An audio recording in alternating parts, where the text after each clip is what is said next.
You find yourself in Africa, land of unique wildlife, home to a great variety of cultures and languages, and, first and foremost, host to the world's largest hot desert, the Sahara. It's daytime, and you are thirsty for some water and shade. You've been walking for days, trying to find one of those precious-looking oases. You feel you're near, but the horizon just keeps stretching and stretching. Your mind is tired, and your body is feeling all the heat. It's like you've eaten a full plate of hot pepper and then some more, judging by how much you're sweating. And when I say hot, think 100 degrees Fahrenheit hot, on average. No wonder this is happening. After all, you find yourself in the world's biggest hot desert. Now I say hot desert since the biggest deserted landscapes are actually the cold ones, located in Antarctica and the Arctic. I see Antarctica's frozen desert is more or less the size of 1 million LAXs. Yep, the Los Angeles International Airport. The Arctic Desert is just a bit smaller than that. Now, in case you don't know, the Sahara Desert is located in northern Africa, stretching from the Atlantic Ocean all the way over to the Red Sea. It occupies an area large enough to place approximately 100,000 Disney World theme parks side by side. According to scientists, its boundaries are expanding. Deserts usually form in the subtropics because of what's called Hadley circulation. The air rises at the equator and descends into the subtropics.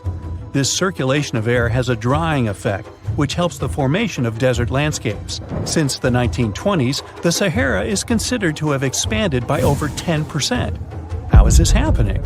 Well, let's start from the beginning. You probably know the Sahara Desert as one of the most inhospitable places on Earth today.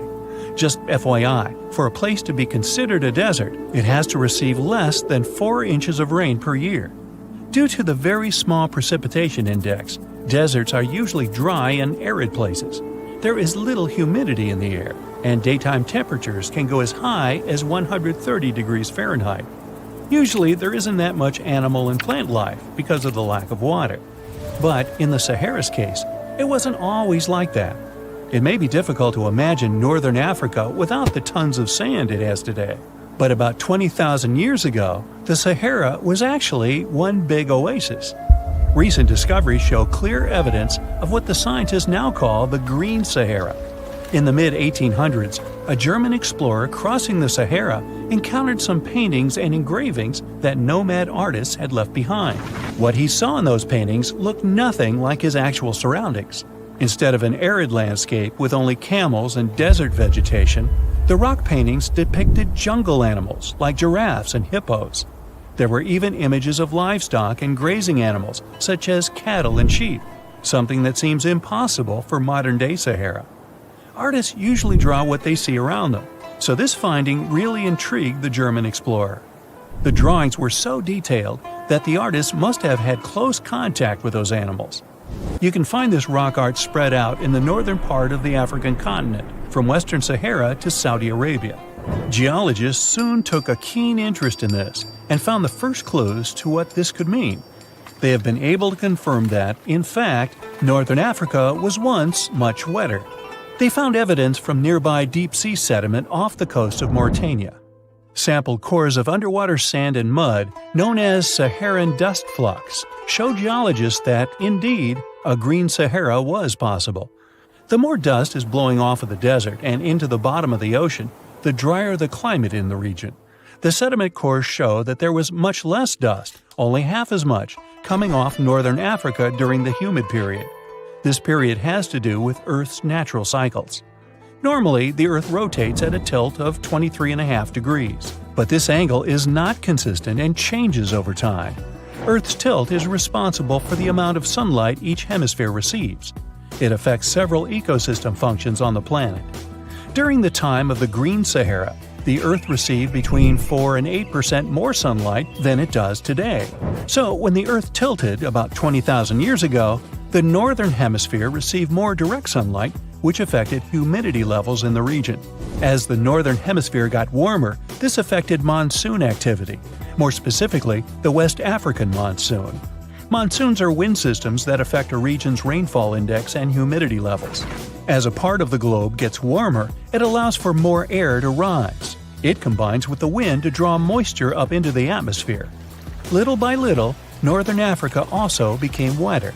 The increased moisture made the Sahara so wet that there were actual bodies of water in the region.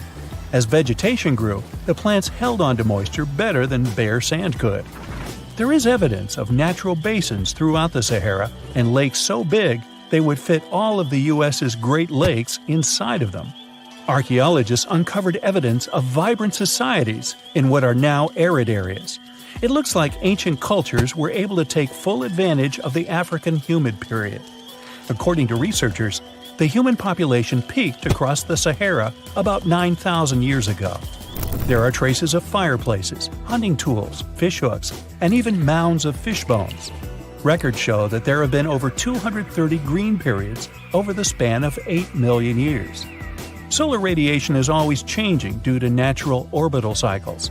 That's why Earth will most certainly see another Green Sahara moment. It might be thousands of years from now, but it will happen. The same way the Sahara turns green, it turns yellow again. Let's put it like that. All it takes is a significant axial tilt and a few years of readjusting.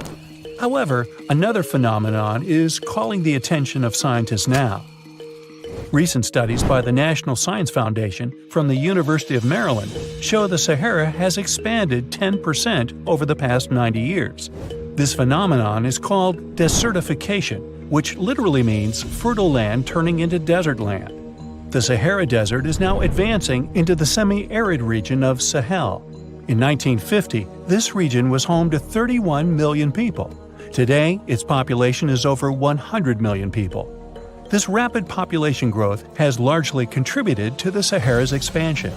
Farmers that were once nomads began settling down. Land usage grew more intense, aiding in weakening the soil. The demand for food has caused an overcropping of the land, so even more of it is turning into the desert now. The study also shows that natural climate cycles can affect rainfall in the Sahara and the Sahel. Scientists affirm that all deserts fluctuate, not only the Sahara. A desert's boundary may expand in the dry winter and contract during the wetter summer. South of the Sahara lies the Chad Basin. It is a natural body of water that now serves as an indicator of the Sahara's expansion. The Chad Basin is located in the region where the Sahara is advancing southward. An atmospheric and ocean expert from the University of Maryland explains that rainfall has reduced greatly in the entire region. Due to reduced rainfalls, there is less water across the entire basin, and even Chad Lake is drying out. Just like the Sahara, the Atacama Desert in Chile, deemed the world's driest, is also expanding. It is located north of the city of Santiago, and its southern border is expanding toward the Chilean capital. Because the climate is getting drier and drier here, the city of Santiago risks turning into an arid or semi-arid region itself. The once fertile valleys of local rivers that lived on agriculture and livestock for many generations are losing their revenues as Chilean land is turning into a desert. Since 2010, Santiago has received only a third of its annual rainfall. Outside of the city, farmers are digging holes in search of blue gold, or simply put, water. The situation here is very similar to that of Sahel. So tell me this. Were you as surprised as I was to find out what has been happening in the Sahara region? Feel free to share in the comments below. We have only explored 5% of the ocean so far. Even this info alone should be enough to make people scared of getting lost in the ocean. On the other part of the spectrum, there are deserts. You need to be in survival mode there too. Shockingly, more people lose their lives from drowning than dehydration in the desert. But what's worse? Being trapped at sea without food? Or getting lost in a desert? Being lost at sea is tougher for a bunch of reasons. There's no hiding from the sun during the day, freezing temperatures at night, and gusty winds most of the time. You're at the mercy of the sea, and depending on where you are, you might be dealing with massive, 40-foot-tall ocean swells. In places like the North Atlantic, staying afloat in the water is a struggle that lasts less than a minute. In wild seas, controlling your ride is a challenge. Capsizing or drifting in a random direction are real risks. The odds of a passing ship spotting and rescuing you are pretty slim unless you're floating in the area where a busy shipping route lies. You might think you can catch some fish, but the ocean might be 3 to 5 miles deep in many places, and marine inhabitants are likely to swim way below the surface. Catching them will require special gear, and even if you manage to catch something, you will still have no equipment to cook it. Surviving over a year adrift at sea might sound wild, but experts say it's doable with a bit of luck. One fisherman is living proof of this theory. He was rescued after more than a year of being lost at sea. Jose Alvarenga claimed he had set sail from Mexico in 2012, got carried off, and somehow ended up 5,000 miles away at the Marshall Islands. When he was found, his face was covered with a bushy beard. He had survived by catching fish, birds, and turtles with his bare hands. In tropical waters, having fresh water, staying afloat on a boat or raft, and having shelter from the sun, some food, and a signaling device are crucial. Having a 24-foot-long boat and a tarp played a big role in Alvarenga's survival. Generally, 5 to 6 weeks without food is the human limit. Catching birds and fish by hand is tricky, but if done cleverly, it might work out. Smaller turtles can be captured and tossed into the boat, providing fresh meat and preventing scurvy. In open waters, most turtles, birds, and fish are safe to eat raw. Marine toxins in fish are relatively uncommon. It's not that risky. Water is vital too. Rain, bird, and turtle blood, as well as their meat, which is high in water content, might help. In tropical environments, the main dangers are heat, solar radiation, dehydration, skin issues, and animal attacks. Alvarenga seemed confused at times because sun exposure, dehydration, and vitamin deficiencies can affect mental state too. As for the desert, it seems to be easier to survive there. There are plants, lizards, and snakes you can munch on. You can stay in the shade during the scorching day and move around when it's cooler in the evening and morning. We tend to think of the desert as a hot, dry expanse of land, but it can get cold at night. So get ready to build a fire. Starting a fire at night will keep you warm and make it easier for rescuers to spot you if you're lost. Sage and dry bushes make excellent fire starters, so do dry animal droppings.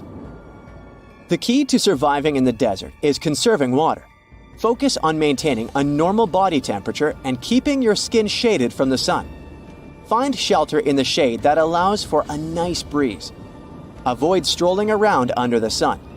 Skip the drink cactus water myth. That might do more harm than good. The liquid inside cacti is toxic. Even if exhaustion tempts you to lie down, steer clear of the ground if you can. It can be 30 degrees hotter than the air temperature. If you have your car with you, take out the seats and put them on the ground in the shade. Try to figure out what can serve as a decent seat. Aim to keep at least 1.5 feet between you and the ground. Shedding clothes might seem like a good idea when the sun is blazing, but it's risky. Exposing your skin to the sun will lead to sunburn and speed up dehydration. Instead, cover up as much of your body as you can and stay away from direct sunlight.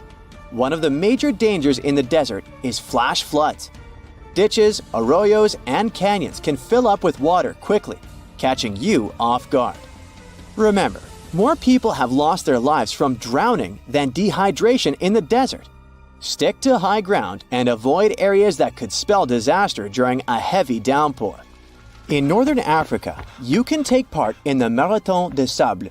It's a grueling run that's more than 6 times longer than a regular marathon, and it all happens in the heart of the desert. Mauro, an Italian police officer, decided to join the race in 1994. A sandstorm struck at a certain point along the route, leaving Mauro disoriented. Losing his sense of direction, he ran in the wrong direction. He covered several dozen miles before realizing the gravity of his situation. Eventually, he sought refuge in an abandoned shrine in the middle of nowhere. Survival mode kicked in. He summoned the strength for one last dash through the desert, hoping to find help. After being lost for a whole week, he finally stumbled upon an oasis with a little water puddle. But his throat and mouth were so swollen from dehydration that he couldn't swallow much of the water. He was just lying there, next to the puddle. taking tiny sips throughout the day. The next morning, he managed to fill up his water container and kept on walking. Later, he spotted some fresh goat marks, and that got his attention. Along the trail, he found human footprints. It turned out to be a young girl who was taking care of the goats. When Morrow sprinted towards her, desperately asking for help, he freaked her out at first, but then he finally got rescued. And now let's talk about surviving on a deserted island. There, you have more chances than in the ocean or desert. You can boost your luck by following these steps. Look for freshwater sources, such as streams, waterfalls, or rain. If the place is dry, create a solar still by digging a hole, placing a container inside, and covering it with plastic. Collect rainwater and boil it before drinking. Avoid salt water from the ocean. The next step is to get food. Try to eat only familiar fruits like coconuts and bananas, and avoid unknown berries. Seaweed will also do you good. It's possible to prevent scurvy by munching on fresh citrus fruits like lemons and oranges. You can get protein from fish, mollusks, and small animals. Sharpen sticks to hunt for fish or birds. Be careful with bigger game and go for slower insects if needed. Cook shellfish thoroughly. Before eating unfamiliar fruits, rub them on your skin and lip to check for adverse reactions. Avoid fruits with a peach or almond smell, as they might be poisonous. Don't waste anything, even if you have extra. Store excess food and water and stick to a plan. I hope you'll never find yourself in this situation. Nelson Neddy survived 5 days on a deserted island near Rio de Janeiro. He got caught in a wave while checking out the view from the rocks near Grumari Beach and ended up on Palmas Island. This 51-year-old gardener found a cave to sleep in on the first night and stumbled upon a tent and a blanket left by fishermen the next day. As the days went by, Mr. Neddy got desperate and started drinking seawater. Finally, on Saturday, jet skiers spotted him waving his shirt, and they called the authorities. A helicopter came to the rescue, and that's how Mr. Neddy got saved. Researchers have found almost 1,000 previously hidden Maya settlements in the tropical lowlands of what is now northern Guatemala. They did it with LiDAR, light detection and ranging lasers, which they used to scan areas from the air. The region we're talking about is pretty vast. All those structures and buildings they saw over there stretch across about 650 square miles. And these spots were supposedly occupied thousands of years ago. It seems all these structures were pretty densely packed, so people lived close to each other. They had at least 417 ancient villages, towns, and cities where they could identify boundaries. These structures and buildings were actually a part of a state that looked like a kingdom.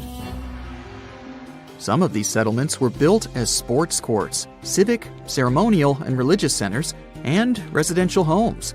There were also massive palaces, platforms, dams, pyramids, and causeways across that area. People who lived there also had reservoirs where they collected water. So, they needed the power to organize thousands of specialists and workers.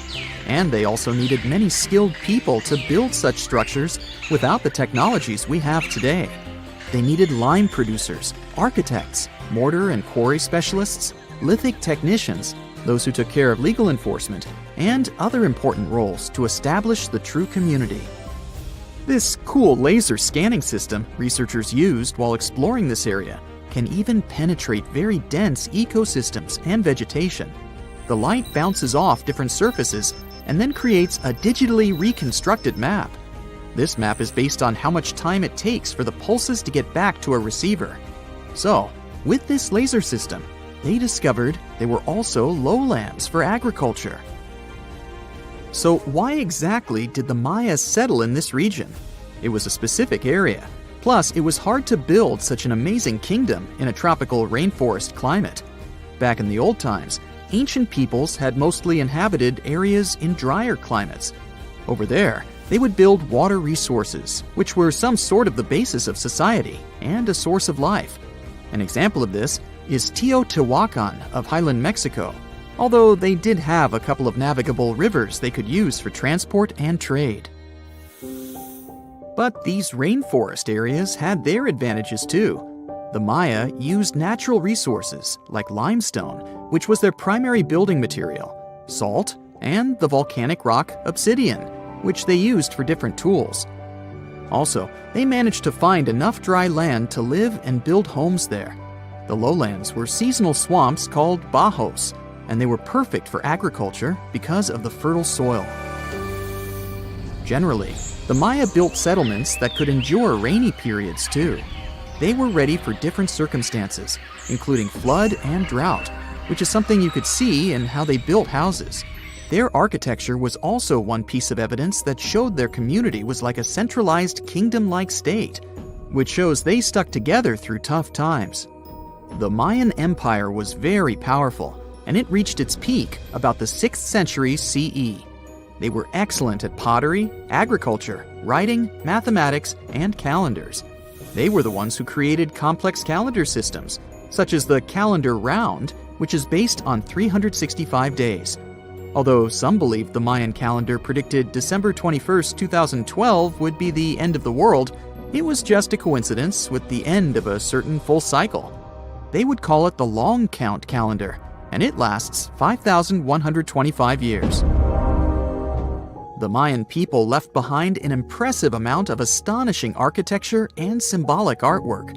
Most of their stone cities ended up abandoned by 900 CE. No one still knows why the Mayan civilization in that area collapsed, although there are some theories. Some think that by the 9th century, these people had exhausted the resources around them to the point that they could no longer feed and sustain such a big population. Others believe some city-states didn't get along that well, so they broke down the traditional system of power they used to have. Some say it was all because of a very long period of drought. It could be a combination of all these factors, though. But one Mayan city, located on an island, even survived until the 17th century. It was long after the rest of the Mayan civilizations had been destroyed or abandoned. If you're a traveler, you might know the town by its modern name, Flores. Scientists believe about 2,000 people lived there. The earliest Maya people were farmers. They cultivated crops like beans, squash, corn, and cassava. As they had many interesting ingredients, they created hundreds of cool recipes. Many of those are still present even today. For example, in modern Mexican cooking. And especially popular are papayas, cacao, avocados, squash, pineapples, chili peppers, beans, and so on. Even though the Maya mostly practiced a kind of primitive type of slash-and-burn agriculture, there is also evidence of them using some more advanced farming methods, like terracing and irrigation. And they were big chocolate lovers. More than 3,500 years ago, the Olmecs of Mesoamerica probably turned out to be the first to realize that it takes some work for us to get such a cool thing as chocolate. But the Maya were the ones who turned it into a true form of art. Scientists found out about it when they found cacao in Mayan pottery. Their chocolate would be mixed with honey, water, cornmeal, and chili peppers. That's how you get a spicy, savory, hot chocolate beverage you can try even today in Mexico and Central America. Also, they used written language in their books. Their paper was made from fig tree bark, and using strips of that paper, they created a large library of books. Books made of this material are called codices, and 4 of these can still be found today. Sadly, many books were lost over time because of the humid climate or some human factors. The classic Maya built a bunch of palaces and temples that had a stepped pyramid shape. They decorated them with inscriptions and reliefs, which have earned them the reputation of being incredible artists of Mesoamerica. For the Mayans, flat foreheads were the most desirable thing on someone's face. They were generally really into aesthetics, and having a flat forehead was one of the main things where you could meet their highest aesthetic standard. They also liked to glam up their looks with makeup and clothing. Also, the Mayans were master tattoo artists. Actually, they were one of the first civilizations that started doing such forms of body art. They had a rich culture, and believed in many things, such as fairies. Many civilizations across the globe believed in these mythical creatures, which had different names everywhere. The Mayans called those creatures aluxes. They would make sculptures of aluxes from wood or clay, take them to the forest, and hide in some secret spots. The Maya believed these sculptures would come to life during the night and take the role of guardians of their land, animals, and crops. The Maya believed caves were entrances that led to the underworld. You can even visit some of these caves if you like. For example, you can explore the jungles of Quintana Roo and Yucatan near Cancun. There are many spots where researchers found artifacts the Mayans had left behind. They were one of the first cultures that learned how to use rubber latex and make, for example, rubber balls for the many interesting games they had. They used natural latex and then probably mixed it with some other natural substances. That's how they came up with the bouncy balls they played with. They also built cool steam baths. The Maya had structures made from stone that looked like something we know today as bathtubs. Plus, they were building heated stone structures we know as sweat houses. Researchers found these in El Salvador and Guatemala, and they were previously hidden under volcanic ash. You'd be surprised to find out the life-changing discoveries a person can make just by browsing Google Maps. Like this guy, who found a suspicious crater and might have made a major scientific discovery. In 2024, Canadian Joel Lupoint was planning a casual camping trip in his homeland. He opened Google Earth and zoomed in Quebec's Côte Nord region. That's when he saw it, this unusual rounded structure. The measurement was impressive, 9.3 miles from one point to another, and there seemed to be a lake next to it. He was quick to print the screen and sent the image to a French geophysicist to see if he knew anything about it. Most times these images turn out to be nothing, or simply Google Earth watermarks.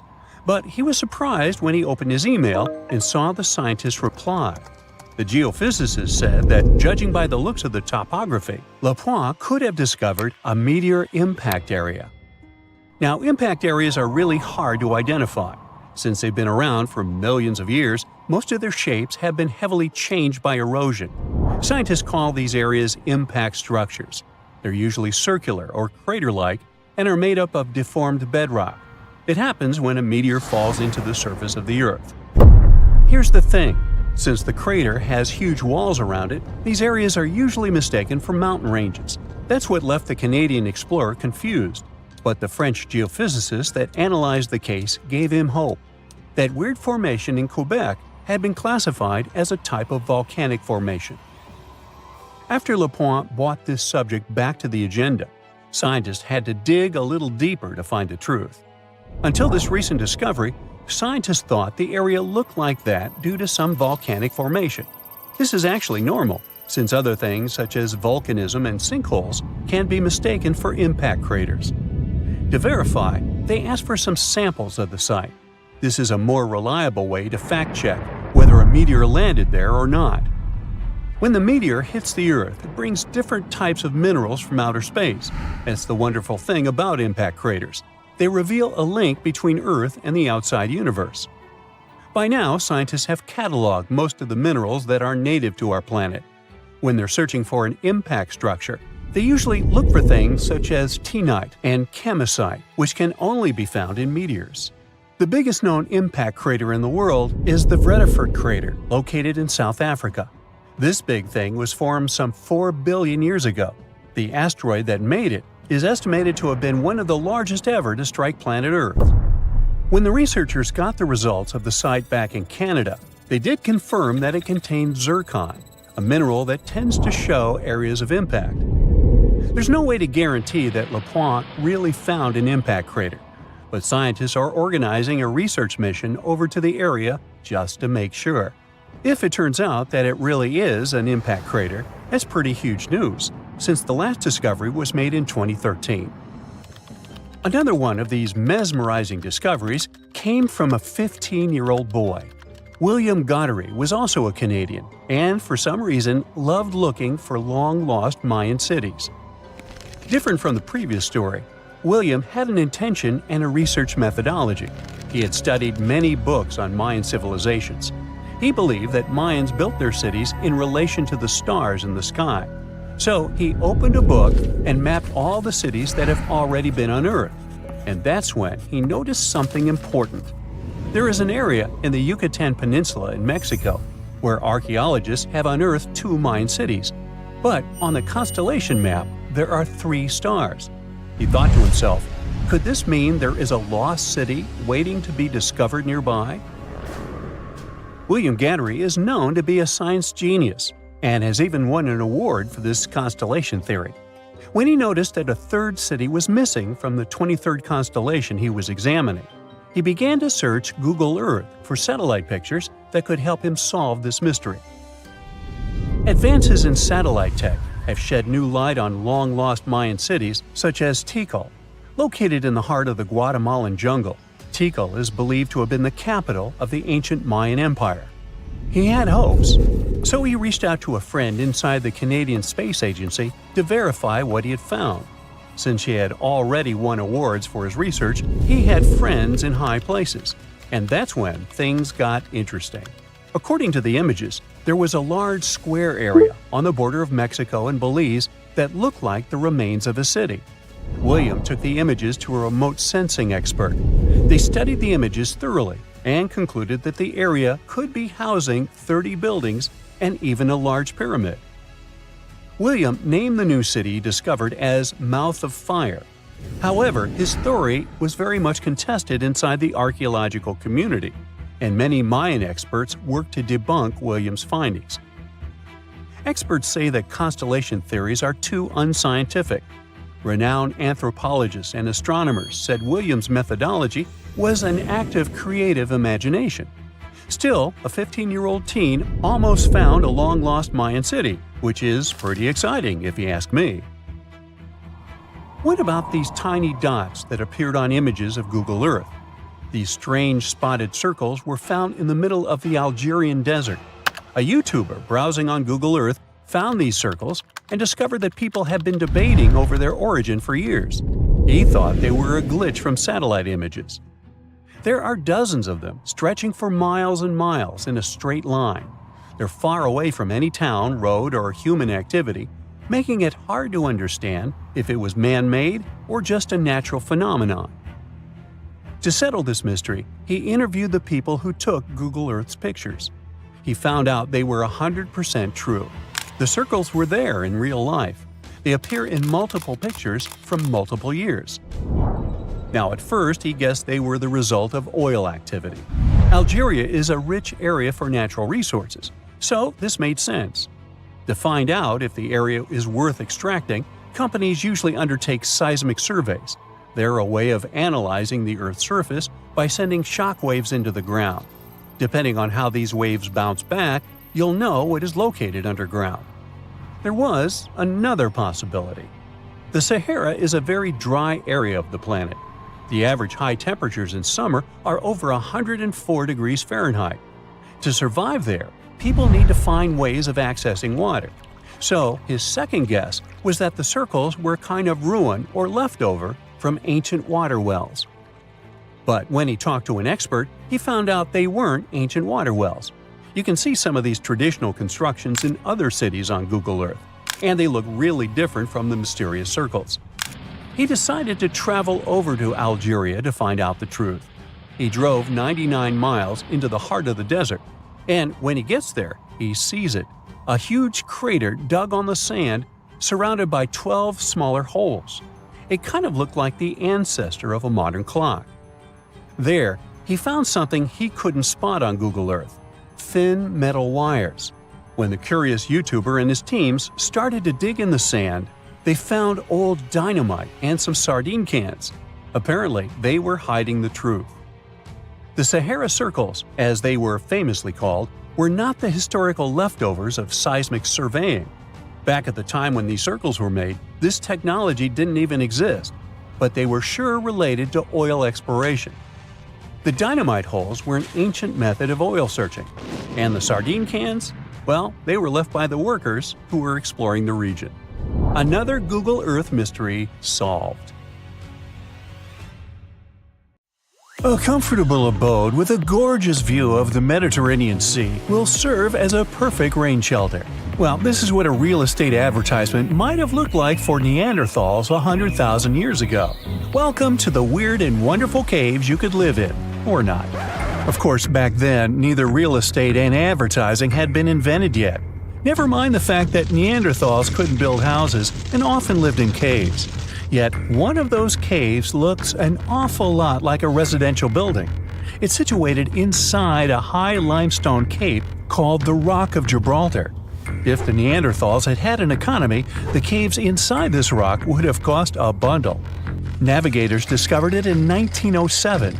They just spotted a big hole inside the fortified rock. For many years, scientists have studied this place and found some traces of Neanderthals. They discovered ancient tools in the cave and bones of old animals. But the coolest thing was, they found 4 caves inside the rock. It was like a residential complex. Neanderthals lived alongside neighbors and helped each other hunt and fish. They created feather decorations and painted abstract drawings on the walls. Imagine our ancient predecessors hanging out in these caves 100,000 years ago. And now, scientists hang out there and study the primeval past of Neanderthals in detail. At the end of 2021, archaeologists uncovered a gap inside one of the caves leading to an unknown tunnel. They crawled through this hole and opened a new space under the cave roof. This place has been closed off from the outside world for over 40,000 years. And it seems it was one of the most prestigious apartments in the entire mountain complex. It has high ceilings with ancient stalactites. The ruined stone curtains divided the apartment into several rooms.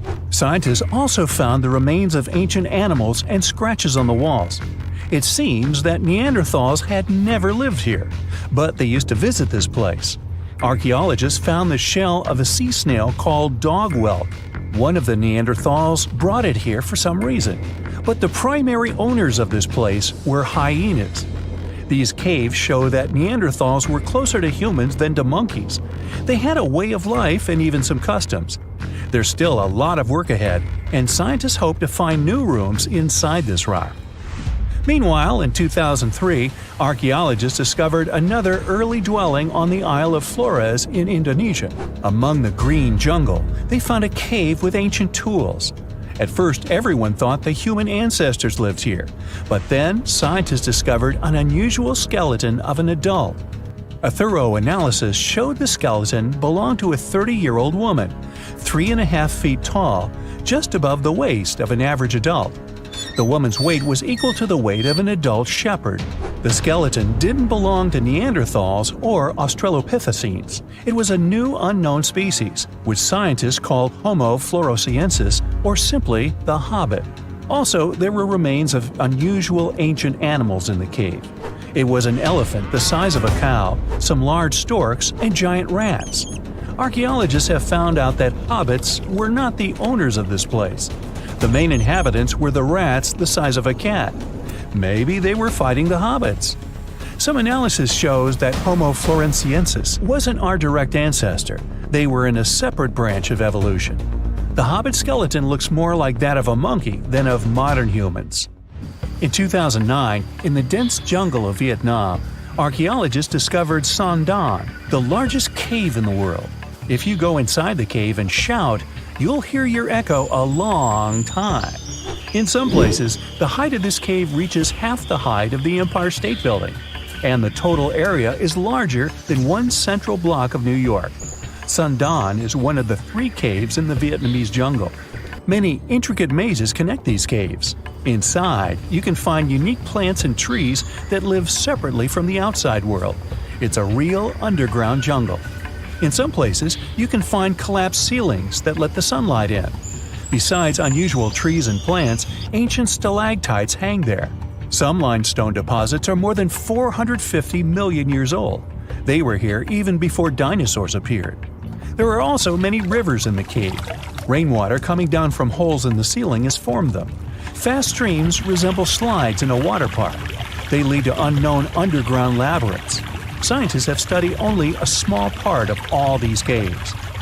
The next unusual cave is in New Zealand. Hundreds of thousands of fireflies live inside. Each of them glows with a blue light. Together, they light up the cave. It may seem to you that you're on another planet, but you can't stay there for a long time. Special air measuring devices are everywhere. Scientists monitor the level of carbon dioxide necessary for the normal existence of fireflies. These insects are sensitive to the environment. If there are many people in the cave, or they stay there too long, the park staff will ask them to leave the place.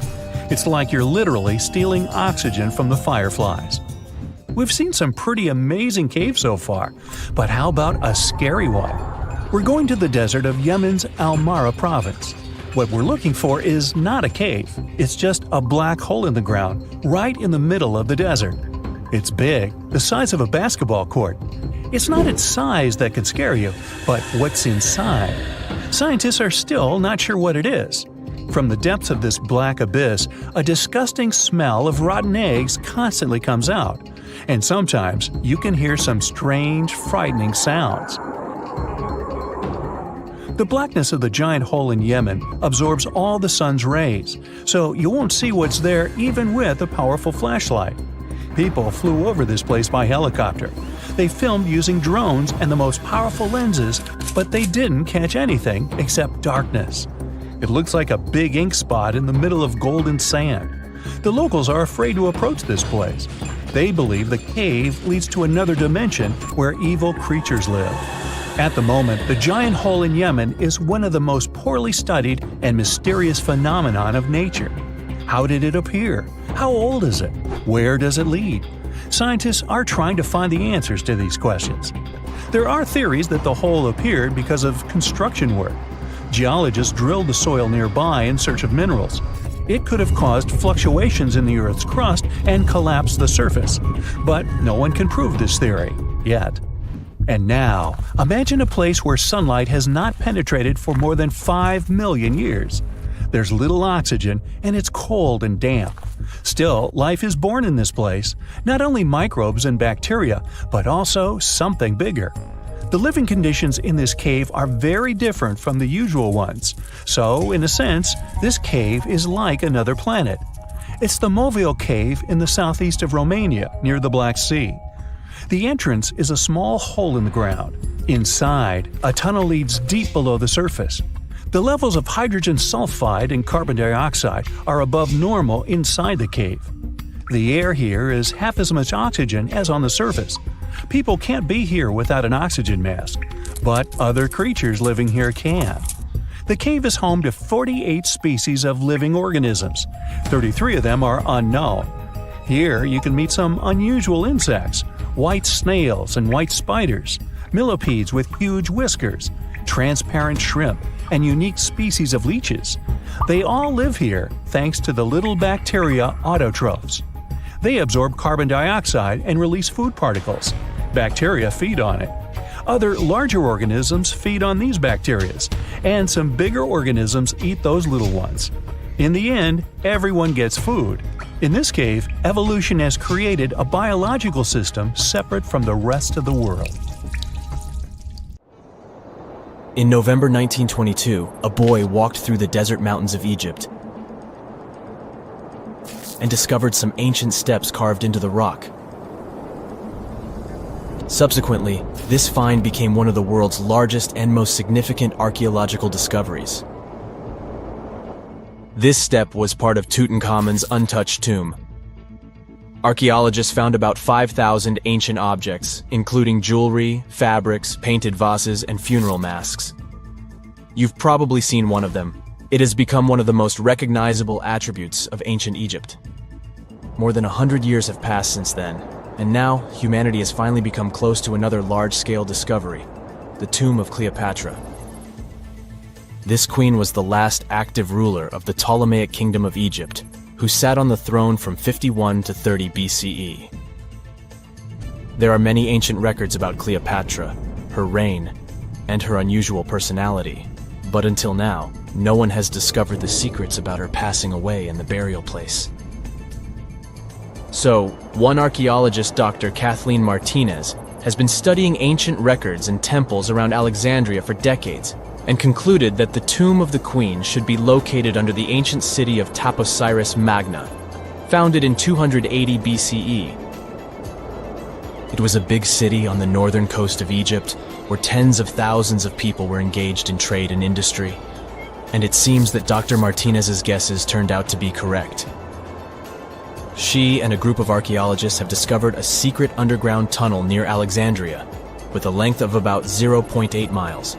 It was cut into the rock under Taposiris Magna's temple. During further excavations, they found many things that indicate Cleopatra's tomb lies in the tunnel's depths. It's also possible that she is buried there together with the Roman commander, Mark Antony. According to ancient records, Cleopatra and Mark Antony loved each other and together opposed the Roman Senate, which declared Antony a traitor. The fact that natural disasters have occurred on the territory of Taposiris Magna for thousands of years can complicate the excavations.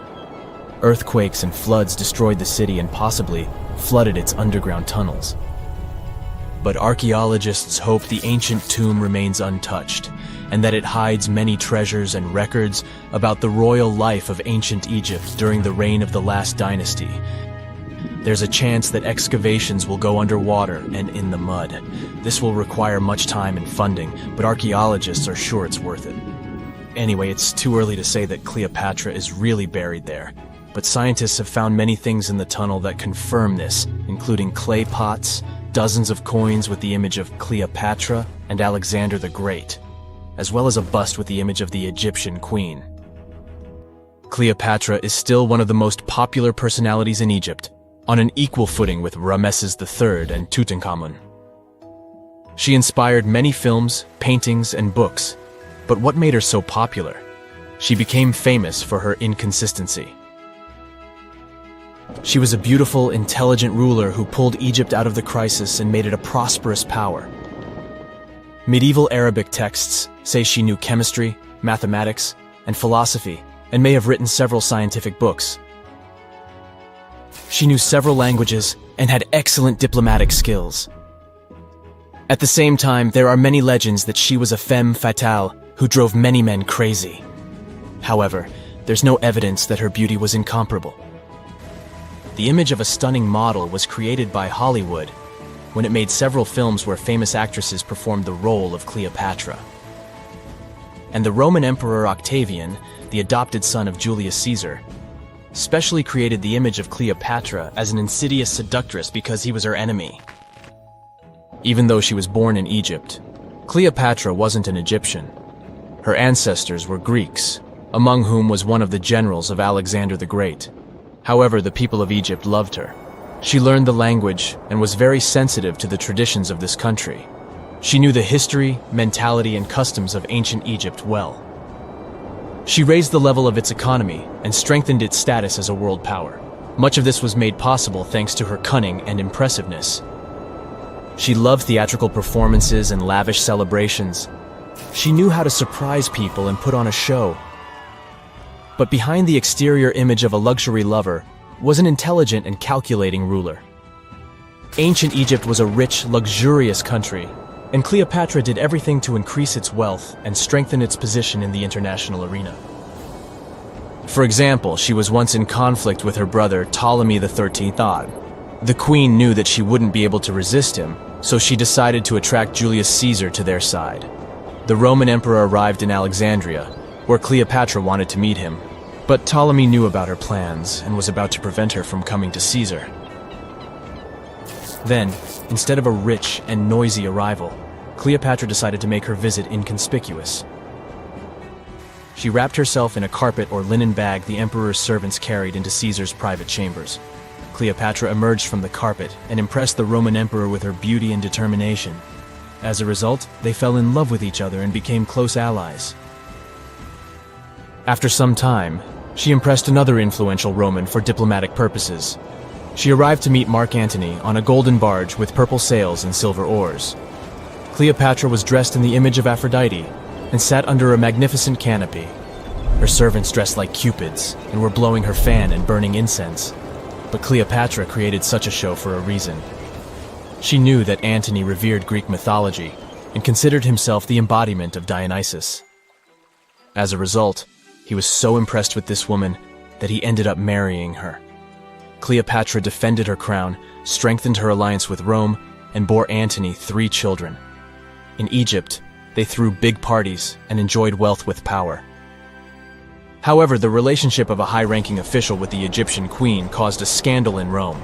Octavian was Antony's primary opponent in the struggle for power, so he exploited the situation to darken the competitor's reputation. He used propaganda to make Cleopatra an insidious seductress in the eyes of Roman citizens. He accused Antony of succumbing to her charms. The Roman Senate supported Octavian and declared Cleopatra an enemy.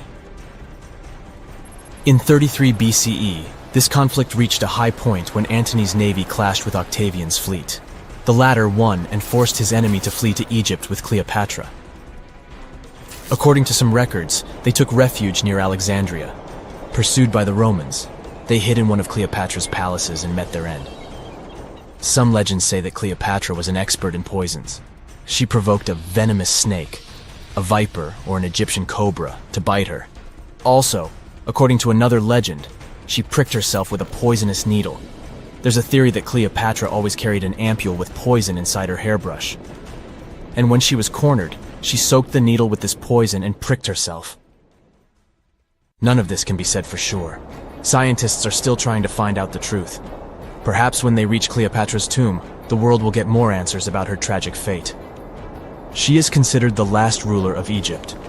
After her passing, Octavian plundered her palaces and temples and returned to Rome, where he became the main emperor. He successfully ruled the country and expanded its borders. His reign ended when he turned 75.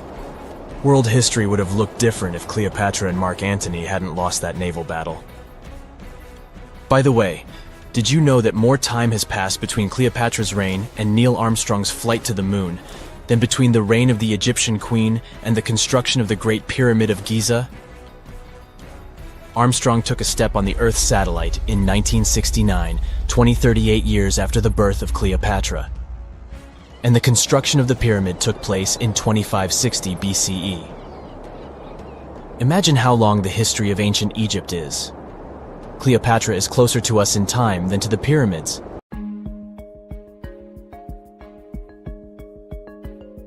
Welcome to Starbuck Island in the middle of the Pacific near French Polynesia. Even if the name brings to mind a strong coffee smell, you will find no frappuccino there. The island is uninhabited.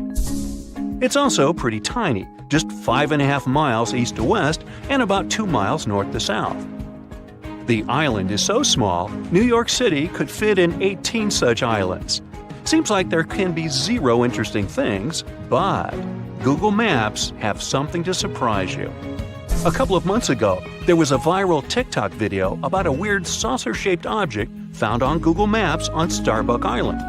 The video racked up over 5 million views in 2 days. The creepiest part is that there's a long streak traversing almost the whole island. It looks as if someone had to brake with all their might, but failed, and it resulted in a crash of that saucer-looking vehicle.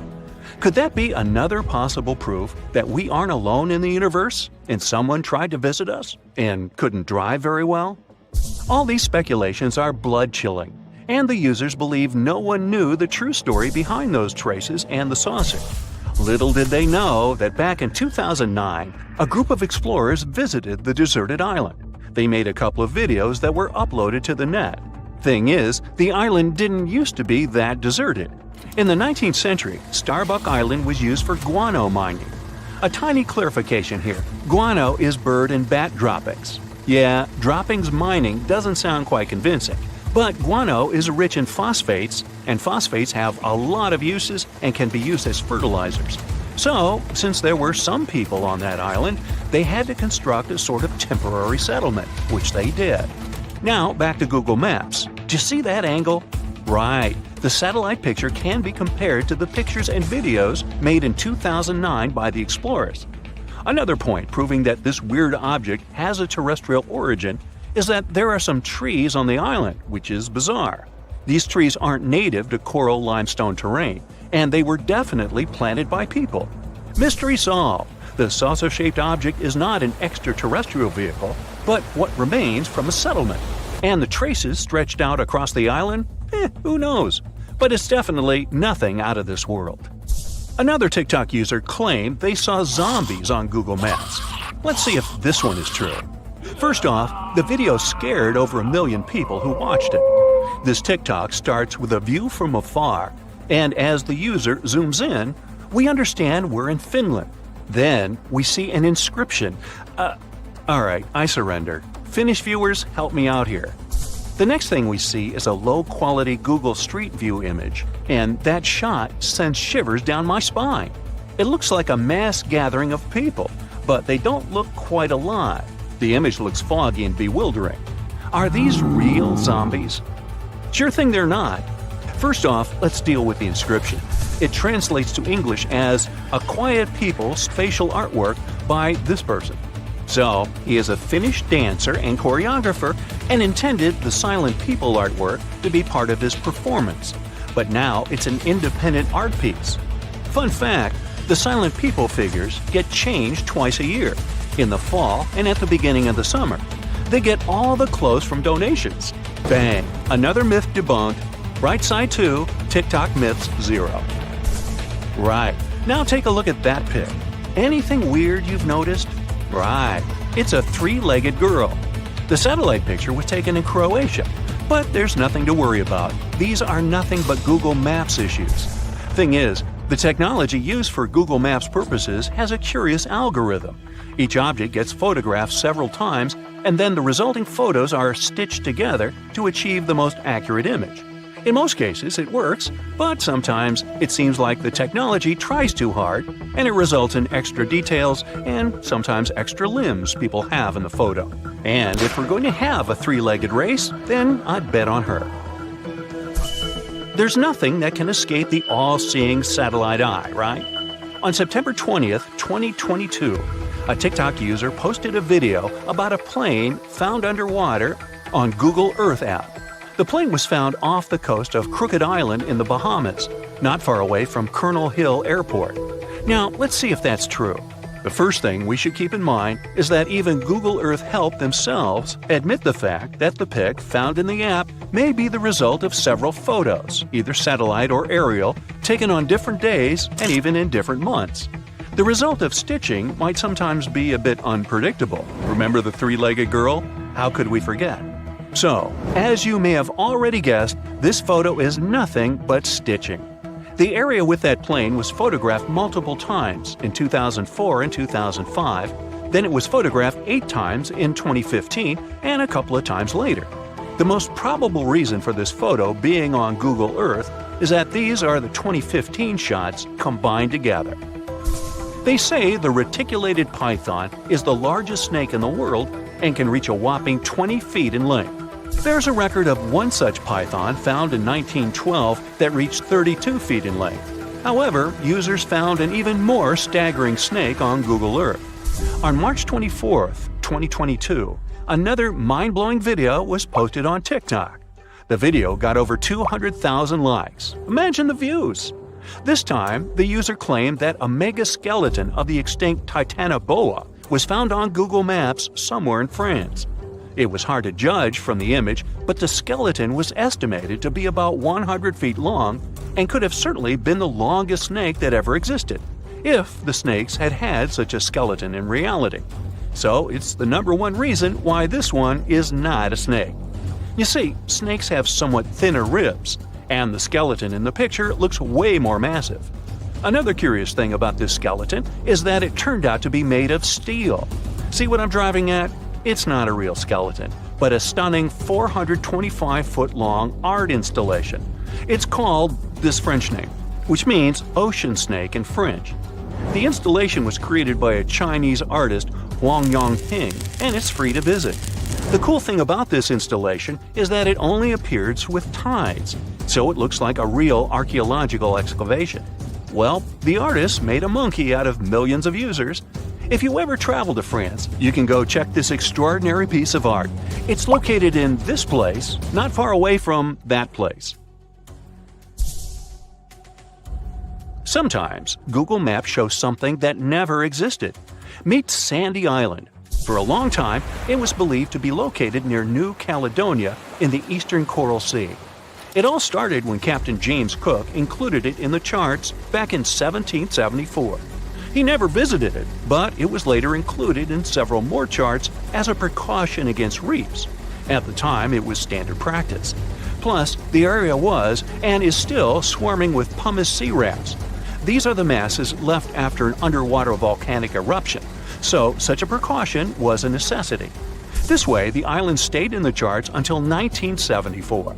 A flying recognition campaign claimed there was a lack of appearance of that island, and Sandy Island was deleted from the charts. Google Maps appeared back in 2005, and the island, surprisingly, was there, even though it had been previously undiscovered. It got removed from Google Maps only in November of 2012. Now, there is nothing but black pixels, but there used to be a darkened sea area. Today, some specialists believe the whole situation with the island was just a copyright trap, which was a popular practice among cartographers back in the day. Those traps help cartographers protect their intellectual property. So, have you ever seen anything weird on Google Maps? You find yourself in Africa, land of unique wildlife, home to a great variety of cultures and languages, and, first and foremost, host to the world's largest hot desert, the Sahara. It's daytime, and you are thirsty for some water and shade. You've been walking for days, trying to find one of those precious-looking oases. You feel you're near, but the horizon just keeps stretching and stretching. Your mind is tired, and your body is feeling all the heat. It's like you've eaten a full plate of hot pepper and then some more, judging by how much you're sweating. And when I say hot, think 100 degrees Fahrenheit hot, on average. No wonder this is happening. After all, you find yourself in the world's biggest hot desert. Now, I say hot desert since the biggest deserted landscapes are actually the cold ones, located in Antarctica and the Arctic. I see Antarctica's frozen desert is more or less the size of 1 million LAXs. Yep, the Los Angeles International Airport. The Arctic desert is just a bit smaller than that. Now, in case you don't know, the Sahara Desert is located in northern Africa, stretching from the Atlantic Ocean all the way over to the Red Sea. It occupies an area large enough to place approximately 100,000 Disney World theme parks side by side. According to scientists, its boundaries are expanding. Deserts usually form in the subtropics because of what's called Hadley circulation. The air rises at the equator and descends into the subtropics. This circulation of air has a drying effect, which helps the formation of desert landscapes. Since the 1920s, the Sahara is considered to have expanded by over 10%. How is this happening? Well, let's start from the beginning. You probably know the Sahara Desert as one of the most inhospitable places on Earth today. Just FYI, for a place to be considered a desert, it has to receive less than 4 inches of rain per year. Due to the very small precipitation index, deserts are usually dry and arid places. There is little humidity in the air, and daytime temperatures can go as high as 130 degrees Fahrenheit. Usually, there isn't that much animal and plant life because of the lack of water. But in the Sahara's case, it wasn't always like that. It may be difficult to imagine northern Africa without the tons of sand it has today. But about 20,000 years ago, the Sahara was actually one big oasis. Recent discoveries show clear evidence of what the scientists now call the Green Sahara. In the mid-1800s, a German explorer crossing the Sahara encountered some paintings and engravings that nomad artists had left behind. What he saw in those paintings looked nothing like his actual surroundings. Instead of an arid landscape with only camels and desert vegetation, the rock paintings depicted jungle animals like giraffes and hippos. There were even images of livestock and grazing animals such as cattle and sheep, something that seems impossible for modern-day Sahara. Artists usually draw what they see around them, so this finding really intrigued the German explorer. The drawings were so detailed that the artists must have had close contact with those animals. You can find this rock art spread out in the northern part of the African continent, from western Sahara to Saudi Arabia. Geologists soon took a keen interest in this and found the first clues to what this could mean. They have been able to confirm that, in fact, northern Africa was once much wetter. They found evidence from nearby deep-sea sediment off the coast of Mauritania. Sampled cores of underwater sand and mud, known as Saharan dust flux, show geologists that, indeed, a green Sahara was possible. The more dust is blowing off of the desert and into the bottom of the ocean, the drier the climate in the region. The sediment cores show that there was much less dust, only half as much, coming off northern Africa during the humid period. This period has to do with Earth's natural cycles. Normally, the Earth rotates at a tilt of 23.5 degrees, but this angle is not consistent and changes over time. Earth's tilt is responsible for the amount of sunlight each hemisphere receives. It affects several ecosystem functions on the planet. During the time of the Green Sahara, the Earth received between 4 and 8% more sunlight than it does today. So, when the Earth tilted about 20,000 years ago, the northern hemisphere received more direct sunlight, which affected humidity levels in the region. As the northern hemisphere got warmer, this affected monsoon activity, more specifically, the West African monsoon. Monsoons are wind systems that affect a region's rainfall index and humidity levels. As a part of the globe gets warmer, it allows for more air to rise. It combines with the wind to draw moisture up into the atmosphere. Little by little, northern Africa also became wetter. The increased moisture made the Sahara so wet that there were actual bodies of water in the region. As vegetation grew, the plants held onto moisture better than bare sand could. There is evidence of natural basins throughout the Sahara and lakes so big they would fit all of the U.S.'s Great Lakes inside of them. Archaeologists uncovered evidence of vibrant societies in what are now arid areas. It looks like ancient cultures were able to take full advantage of the African humid period. According to researchers, the human population peaked across the Sahara about 9,000 years ago.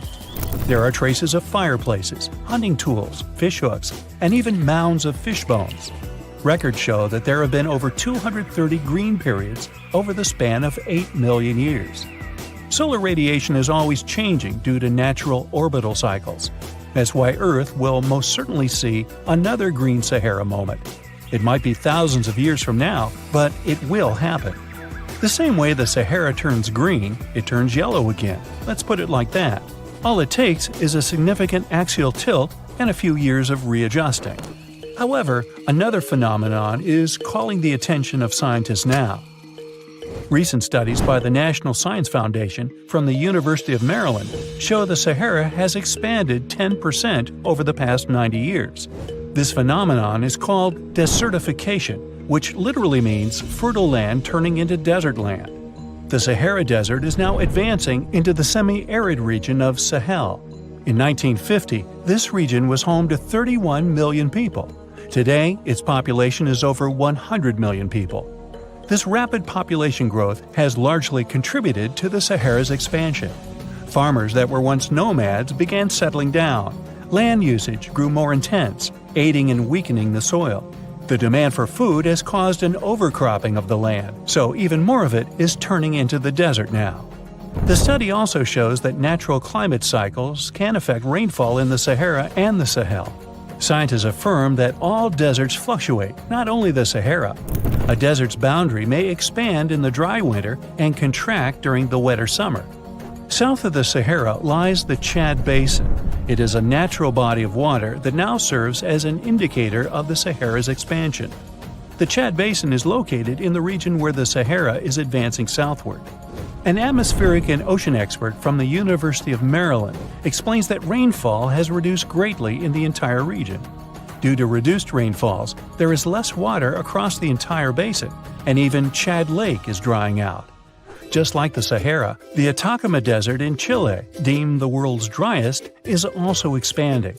It is located north of the city of Santiago, and its southern border is expanding toward the Chilean capital. Because the climate is getting drier and drier here, the city of Santiago risks turning into an arid or semi-arid region itself. The once fertile valleys of local rivers that lived on agriculture and livestock for many generations are losing their revenues as Chilean land is turning into a desert. Since 2010, Santiago has received only a third of its annual rainfall. Outside of the city, farmers are digging holes in search of blue gold, or simply put, water. The situation here is very similar to that of Sahel. So tell me this. Were you as surprised as I was to find out what has been happening in the Sahara region? Feel free to share in the comments below. So the Sahara Desert is so big that it covers 8% of the world's territory. It's bigger than the USA or China. Surprisingly, the Sahara is not the largest desert in the world. It is the third largest, behind Antarctica and the Arctic. But it is definitely the hottest one. Temperatures there reach 136 degrees Fahrenheit. This place has some of the most incredible sand dunes you've ever seen, towering up to 1,476 feet. But here's the kicker. There's a real risk that these dunes might continue to spread until they cover the entire world. Surprisingly, the influence of the Sahara Desert extends far beyond its borders. Its dust, carried by powerful winds, makes its way to the UK and across the European continent, particularly in winter. This dust settling on the ground where it rains is a familiar sight to those in the UK, often leaving a red residue on cars. This connection between the Sahara, England, and Europe serves as a stark reminder of the global reach of environmental phenomena. You might think this is not a big deal, but it could turn Europe into a desert, leaving its soil infertile and Europeans with no food. Soil is a fundamental aspect of human existence, just as crucial as clean water and air. Without it, we're left with nothing but a bleak and barren landscape. The Sahara Desert has already made its jump across the Mediterranean Sea, which is concerning and could change the landscape forever. 1/5 of Spain has already turned into a desert. The next victim is Italy, which also faces the problem of desertification. In fact, almost all European countries have the same issue. According to an expert, the land that has not changed for nearly 2,000 years will become mostly rock, and people living on this land will be gone. 60% of the soil in Moldova is gone, and the problem has expanded beyond the Black Sea. It has reached China and Mongolia, thousands of miles away from the Sahara Desert. All of this causes losses of $4 billion a year. The threat is so significant that even the UN has gathered the necessary resources to solve the problem as soon as possible. Italy is sending help to Africa to stop the Sahara Desert from expanding. If this process does not stop in the next 10 years, millions will be forced to leave their homes. The Sahara Desert is growing for approximately 30 miles per decade. You do the math and see how long it will take to cover Europe. Since 1920, the Sahara has expanded by around 10%. But not all hope is lost because more than 172 countries have joined to put a stop to the desertification of the world. The World Food Program is a project that aims to help bring back green land that was once present in the Sahara. When they told people who called the Sahara home what they were about to do, the latter basically laughed in their faces and said it was impossible. But when you have a specific goal in mind, the impossible becomes possible. If we traveled back around 5,000 years into the past, we would see a beautiful forest with lush green trees and grass. Africa's climate has been changing for 21,000 years, from fantastic greenery to uninhabitable deserts. This has to do with Earth's rotation and the monsoons that bring water to this dry continent. But with the help of scientists and some clever tricks, we can bring the greenery back and stop the Sahara in its tracks. The Senegal River serves as a border between the Sahara Desert, Senegal City, and Mauritania. When you look at this area from space, you'll see how the desert is expanding to Senegal because the vegetation along the riverbank is almost non-existent. Forests can serve as a barrier, stopping the sand from getting blown away and the desert from expanding. An effort to create a great green wall is being made, and how they do it is actually quite impressive. Nothing has been growing in the currently restored area for more than 40 years, making locals find other places to call home. People were thrilled when they saw that the land could be restored. They're very committed and learn to work with the soil and grow food. At the same moment, more than 30,000 hectares have been restored and transformed into lush greenery. The Sahel region is the starting point of desertification, and it is crucial to establish a green wall in that area first. To make this wall is not rocket science, since it only takes a few simple steps. The ground there is baked by the sun and as hard as a block of concrete. If you've ever poured water on concrete, you know that it just flows away. It doesn't stay in one place. So they had to create water-retaining half-moons that would hold the water and make it available to plants. When you learn about how these half-moons work, you might say, how did they not think of that sooner? Actually, this technique is ancient, and it was once implemented in Sahel, but it was lost over time. When the rain falls, the water is collected into the half-moons that are positioned a bit lower than the ground below contour lines. There is also a kind of bank at the end of the shape that prevents water from overflowing. And in the middle, there are plants that are happy because they have plenty of water to thrive. Also, it's essential to grow native plants that are kind of used to harsh conditions, like sorghum and millet. These plants have been surviving there for thousands of years and produce a good amount of biomass, which means the land can be rehabilitated faster and people will have food sooner. The water that will enter the half-moons won't be lost. It will penetrate the ground and top off underground waters. This will ensure the ground that H2O will never run out and that future generations will have usable aqua. This brilliant planting technique is not limited to half-moons. People also create lines and plant various vegetables, such as tomatoes. Next, there are places only for trees, like lemons or oranges. After a long hot day, nothing is better than a freshly made cold lemonade. The trees will also protect the soil, and with some luck, there will be a new forest in the Sahara Desert. The goal is to copy the forest dynamic. Start with small plants and gradually expand to bigger plants that are more useful than the tiny ones. They are aiming to plant more than 10,000 trees. Right now, many people are leaving the Sahara after the rainy season, going to cities or leaving Africa altogether. At this time of year, villages are like ghost towns. Only animals can be found there. Most people are gone. I mean, who would blame them? Nobody wants to live in the sand where nothing grows. Luckily, with all this new, old technology being developed, many people are slowly but surely returning to their land and starting to work in agriculture. The best thing is that there are no brutal winters, so plants grow 12 months a year, and people can always have food. People are becoming more social because now everybody stays in their villages and doesn't travel much. If this project works out, Africa will be saved, and the world won't turn into a giant desert. We've all heard of the Sahara. Sure you have. It's the largest hot desert on the planet. A sea of sand covering an area larger than the contiguous United States. But have you ever wondered what lies beneath the sand dunes? To answer this question, we must travel deep into the past of our blue planet. Up until some 6,000 years ago, the Sahara was grassland. Humans were around at this time, not me, spreading agriculture around the planet. In the north of Africa, the color green dominated.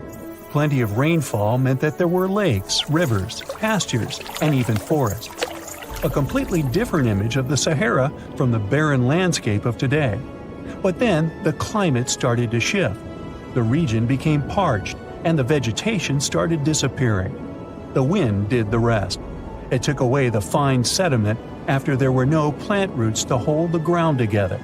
Give it a couple thousands of years, and you get a familiar image of the Sahara. Sand and rocks stretching as far as the eye can see. But when it comes to volume, only a quarter of the Sahara is actually sand. The yellow sands of the Sahara are just one part of the story. The desert has many other features, such as gravel plains, salt flats, and plateaus. Makes you think if we understand the word desert correctly. For people who study such terrains, geologists, there is only one condition for defining a desert: precipitation. If an area gets little or no rain, then it's considered a desert. The Sahara certainly fits the bill. Its average annual rainfall is just 3 inches. Compare that to the nearly 45 inches a year in New York. When we look at precipitation, this sandy desert is only the third largest in the world. Number 1 and 2 are Antarctica and the Arctic. They are larger than the Sahara by millions of square miles. It sounds odd, but there is more than one type of desert. The first two are polar deserts, while the Sahara is a subtropical desert. But the difference in air temperature are staggering. In Antarctica's interior, temperatures plummet to minus 76 degrees Fahrenheit. Compare that to the highest temperature on record in the Sahara of 136 degrees Fahrenheit. But this desert has a cool side. At night, the temperature is roughly the same as the average yearly temperature in Denmark.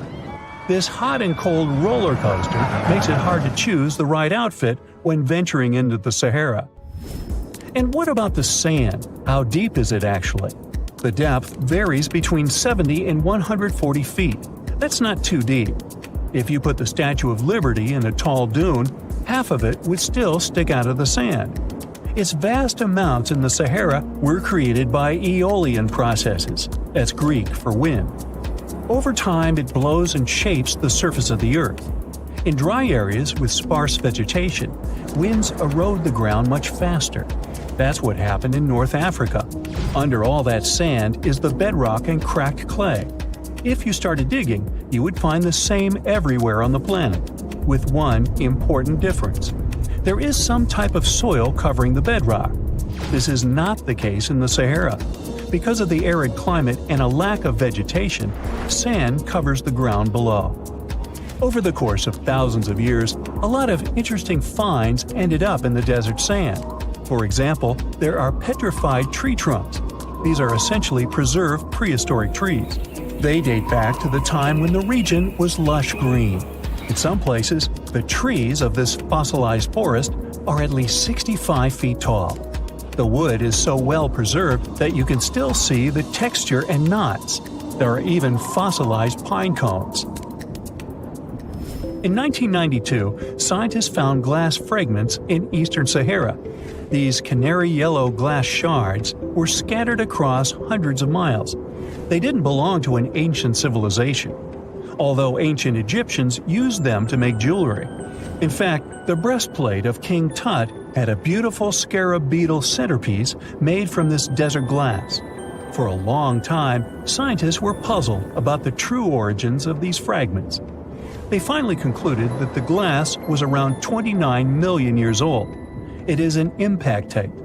If that sounds like it has something to do with the word impact, you are correct. These rocks are formed when a meteorite hits the surface of the Earth. This generates a lot of heat. Scientists estimate that the temperature needed to melt this mineral was close to 3,000 degrees Fahrenheit. Apart from the regular fine-grained sand, we also have melted sand in the Sahara. But the desert conceals other unlikely artifacts. Shark teeth are a common find in Morocco, which sits in the western part of the Sahara. What are the fossilized teeth of these marine predators doing in the middle of the desert? This part of the world looked entirely different millions of years ago. There was a sea cutting right through what is now a desert. The Trans-Saharan Seaway ran the length of present-day Algeria and Mali. It was around 165 feet deep. That was enough for all sorts of aquatic animals to inhabit it. Large catfish, sea snakes, and of course sharks lived in the area. British archaeologists even unearthed a turtle shell in Mali in the 1980s. For centuries, there was even an entire city hidden under the desert. Timgad was a Roman outpost constructed by the Emperor Trajan around the year 100 in the current era. For various reasons, its residents abandoned it around the year 700. The sands of the Sahara soon engulfed the city. It had remained hidden for nearly 1,000 years. Then, in the 1700s, a Scottish explorer started digging out the city. His team first uncovered a sandstone triumphal arch 40 feet high, similar to the ones we can see in Rome and Paris today.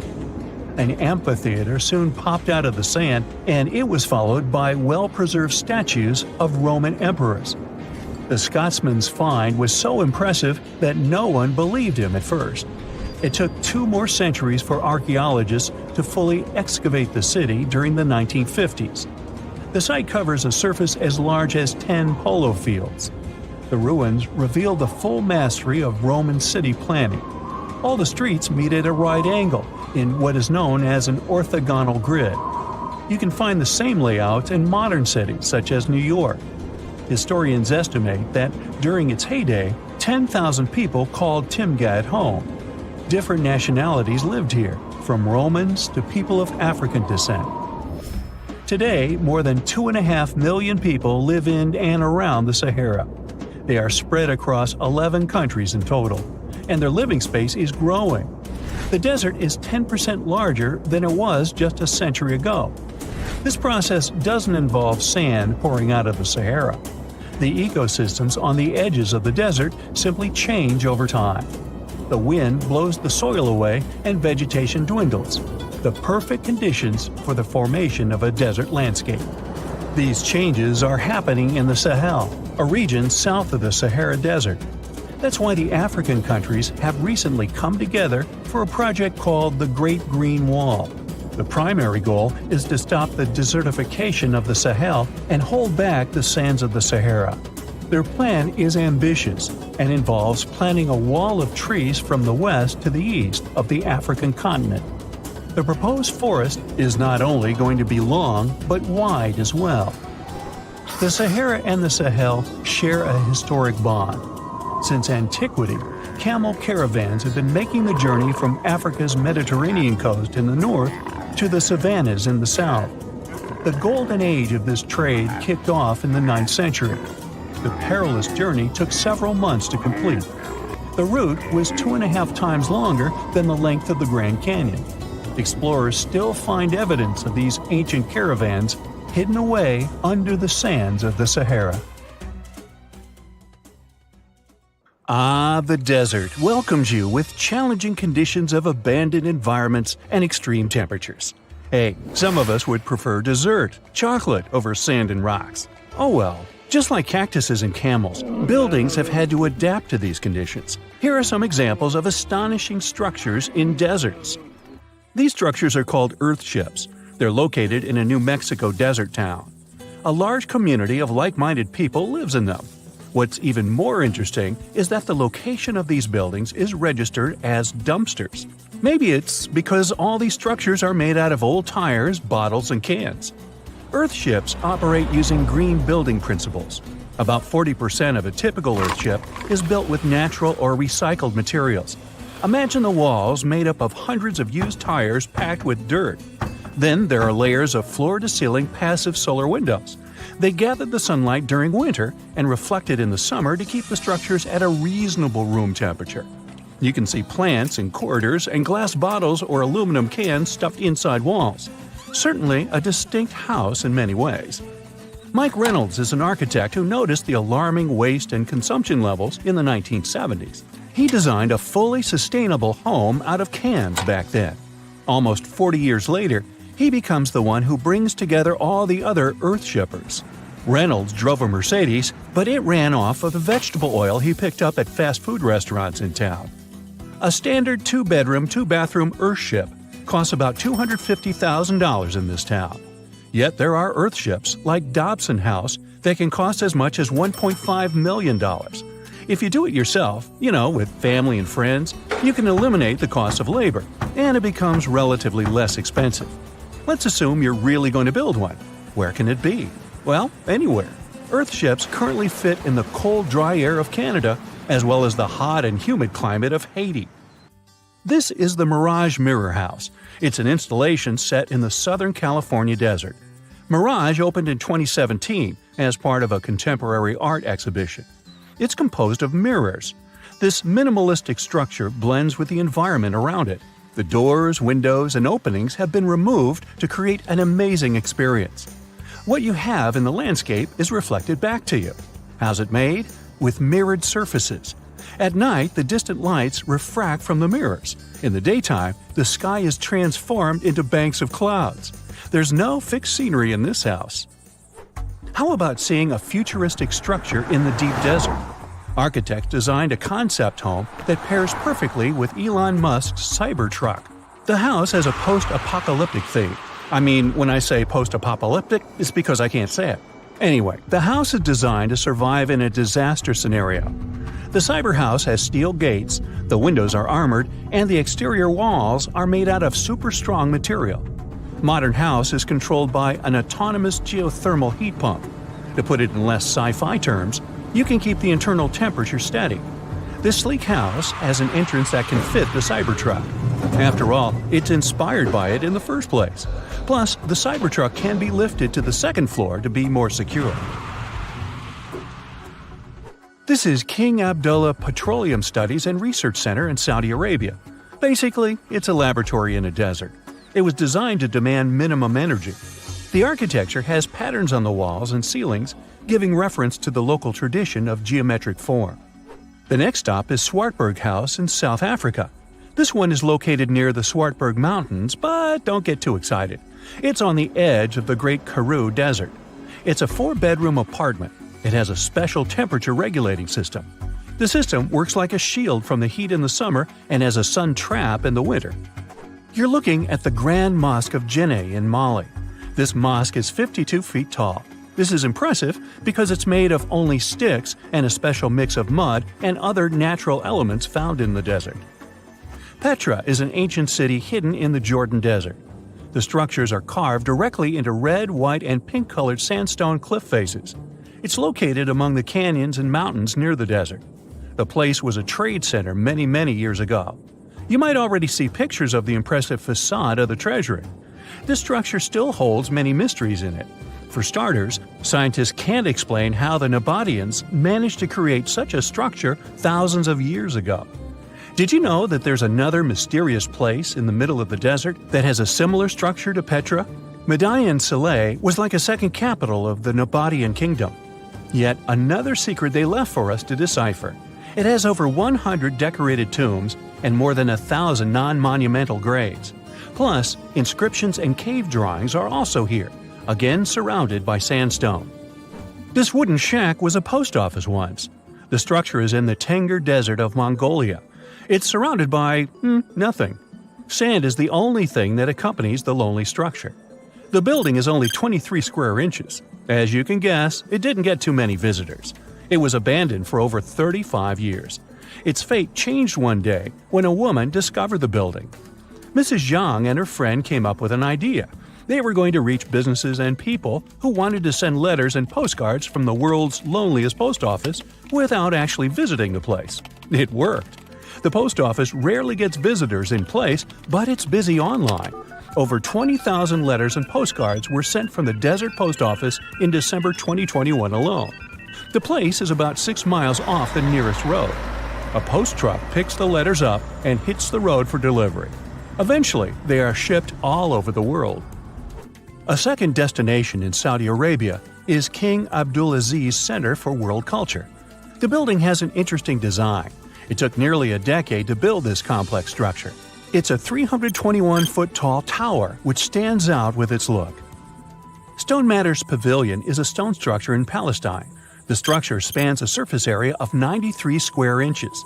It has been built entirely out of 300 interlocking stones that mutually support each other. The concave roofs, and yes, they look like giant bowls, are designed that way to collect rainwater. The structure is in Iran. Interestingly, in Iran, the evaporation rate is 3 times faster than the world average, so this bowl-like design comes in very handy. It captures the water in a way that the water can form a single mass as a whole before it evaporates. The outer shell of the roof system collects rainwater, but it also works as an additional shading. It makes air move freely, designed like a cooling mechanism for both roofs. Eco Lodge in Egypt is the next stop. The project is built in a place that overlooks the desert and is constructed using locally available materials like sun-fired bricks and palm wood. The building is an example of traditional architecture. There's a water basin that lets in the air to keep the interior cool. A worthy mention is the CID Interpretation Center in Chile. Chile's Atacama Desert is among the top tourist destinations in the country. To help the tourists, architects designed a visitors center as part of the infrastructure for the wind farm. Here, the cold winter months don't freeze people because the large windows make the most of solar heating. What's even more interesting is that the building is designed to go completely dark at night. Imagine you somehow bumped into the building by accident. Black Desert House is a building respecting the stars. At night, this house goes completely dark. it dissolves into the night, so the stars can appear more prominent. Now, any mysterious desert buildings you know that aren't on this list? Let us know in the comments. Endless hot deserts seem lifeless at first glance. But among these sands, you can meet dangerous and sometimes creepy creatures. Some of them can only cause health problems, but some can stay in your memory forever. Let's get to know them, starting with dangerous ones and finishing with real nightmares. So, you're walking through a desert and see a big teddy bear with open hands. You understand that it's probably a mirage, but still, you come closer. You were right. It's not a plush toy, but a giant cactus. There's something strange about it. Thanks to some strange fluff, the branches resemble the arms of a teddy bear. However, this is not fluff, but thousands of thin needles, and they are the reason you shouldn't come closer. The cactus is called the jumping cholla, or teddy bear cholla. It grows in the desert areas of Arizona and in the northern part of Mexico. Don't worry, this cactus won't attack you, but it will cling to your skin or clothes if you touch it. Such a fur coat protects the cactus from animals, creates shade, and saves it from heat. The lateral branches are the most important parts of the plant as they carry out photosynthesis and accumulate a large amount of moisture inside. So, despite all the danger, the cactus can be helpful for desert wanderers. And the danger here is needles. If you look closer at them, you will see they have the shape of hooks. One touch, and hundreds of thorns are already in your finger. It's pretty difficult to get rid of them, and the needles cause unpleasant, painful sensations. But the coolest thing about this cactus is the way it reproduces. The plant clones itself in a new place. When animals and people pass the jumping cholla and touch it, the cactus gives them a small piece of itself, along with the needles. As soon as you throw this piece to the ground, it takes root and starts growing. The degree of danger is rising. The next monster from the desert is running toward us, and that is an ostrich. Many think these animals are cowards hiding their heads in the sand. You will most likely change your mind if you're unlucky enough to meet one. Usually, ostriches are not aggressive, but you should run if you come closer to their nest. On the other hand, you won't be able to do that because ostriches move at a speed of 43 miles per hour. You need a car to get away from them. They run and hit their enemy with their chests. There have been cases when ostriches attacked vans and caused significant damage to them. But the main danger these birds present is their powerful legs with sharp claws. They can deliver strong blows with them and even beat a prone opponent. So yes, if you see an ostrich in the distance, go the other way. This small spotted lizard lives underground almost all the time in the arid deserts of the southwestern US and northwestern Mexico. Sometimes, it goes outside to find lunch. It only seems cute, but in fact, it's a dangerous Gila monster. Its thick skin protects the reptile from hawks, coyotes, and other predators. But its main protection is its venom. Snakes and spiders inject their toxins using long, needle-like fangs. The Gila monster clamps down and chews the prey to spread the venom. And when it bites a person, it can keep its jaws closed for a long time. Getting rid of the animal is a tricky feat. People who have experienced the effects of the venom say it feels as if hot magma passes through the veins. Despite this, the lizard turned out to be useful for science. Doctors used its venom to create medicines for diabetes and obesity. The time has come. Now you're about to meet one of the creepiest creatures living in the desert. Be quiet and listen to the silence. Stand still. There's no one around. Suddenly, you hear some hissing coming from below. You lower your head and see it. A big yellow spider the size of a human palm with strong jaws and long legs hides in the shadow of your body. In horror, you run away from this monster, but it goes after you. It isn't easy to do it in this situation, but try to calm down. The creature isn't interested in you. It wants only your shadow to hide from the scorching sun. Anyway, it's better not to touch it. The powerful jaws of the camel spider can cause unpleasant sensations, to put it mildly. And, by the way, this creature isn't really a spider. Yeah, it belongs to the class of arachnids, but it's a separate species, Sulpagid. It likes to bite. It's fearless and pretty aggressive. The spider preys on insects, lizards, rodents, and small birds. It can also move at a speed of 10 miles per hour. For their small size, this is very fast. You need to be a professional athlete to run away from it. Most often, you can find camel spiders in the deserts of the Middle East, but they also live in Mexico and the southwestern US. These runners are nocturnal and try to avoid the sun during the day, so they are always hunting your shadow. By the way, they got their name because they often hide in the shadows of camels. You won't hide from them during the day, but they will also want to come after you at night, especially if you make a fire. Sulpugids always run to the light in the hope of eating something. Some species of these spiders make a hissing sound to scare their enemies away. Now, let's calm down for a second and leave the hot desert. We're going into the humid tropics of Tanzania. Under tree bark, fallen leaves, and in dark caves, you can meet one of the most terrifying creatures on Earth, a tailless whip scorpion. Imagine a big scorpion without a tail, with a flat body that looks like it has been pressed by something. It's similar to spiders, but has no venom glands and can't spin a web. This monster is silent and fast, but the scariest thing is its 2 front claws, twice as long as the creature itself. Any prey it catches will never escape. Life in a dark cave has spoiled its eyesight, so the whip scorpion tries to avoid sunlight. During molting, it climbs up to the ceiling and slowly comes out of its old skin. Imagine directing your flashlight there and seeing small cocoons out of which pale spiders with excessively long legs crawl. If you really meet it, be calm and slowly go away as far as possible. Be careful. The flat scorpion can crawl under your clothes in a second and bite you in the stomach. And that's not the worst part. Okay, this is a joke. This pretty guy is one of the shyest and most harmless creatures among spiders and scorpions. It's afraid of you and will never attack. Many consider it beautiful and keep whip scorpions in glass terrariums.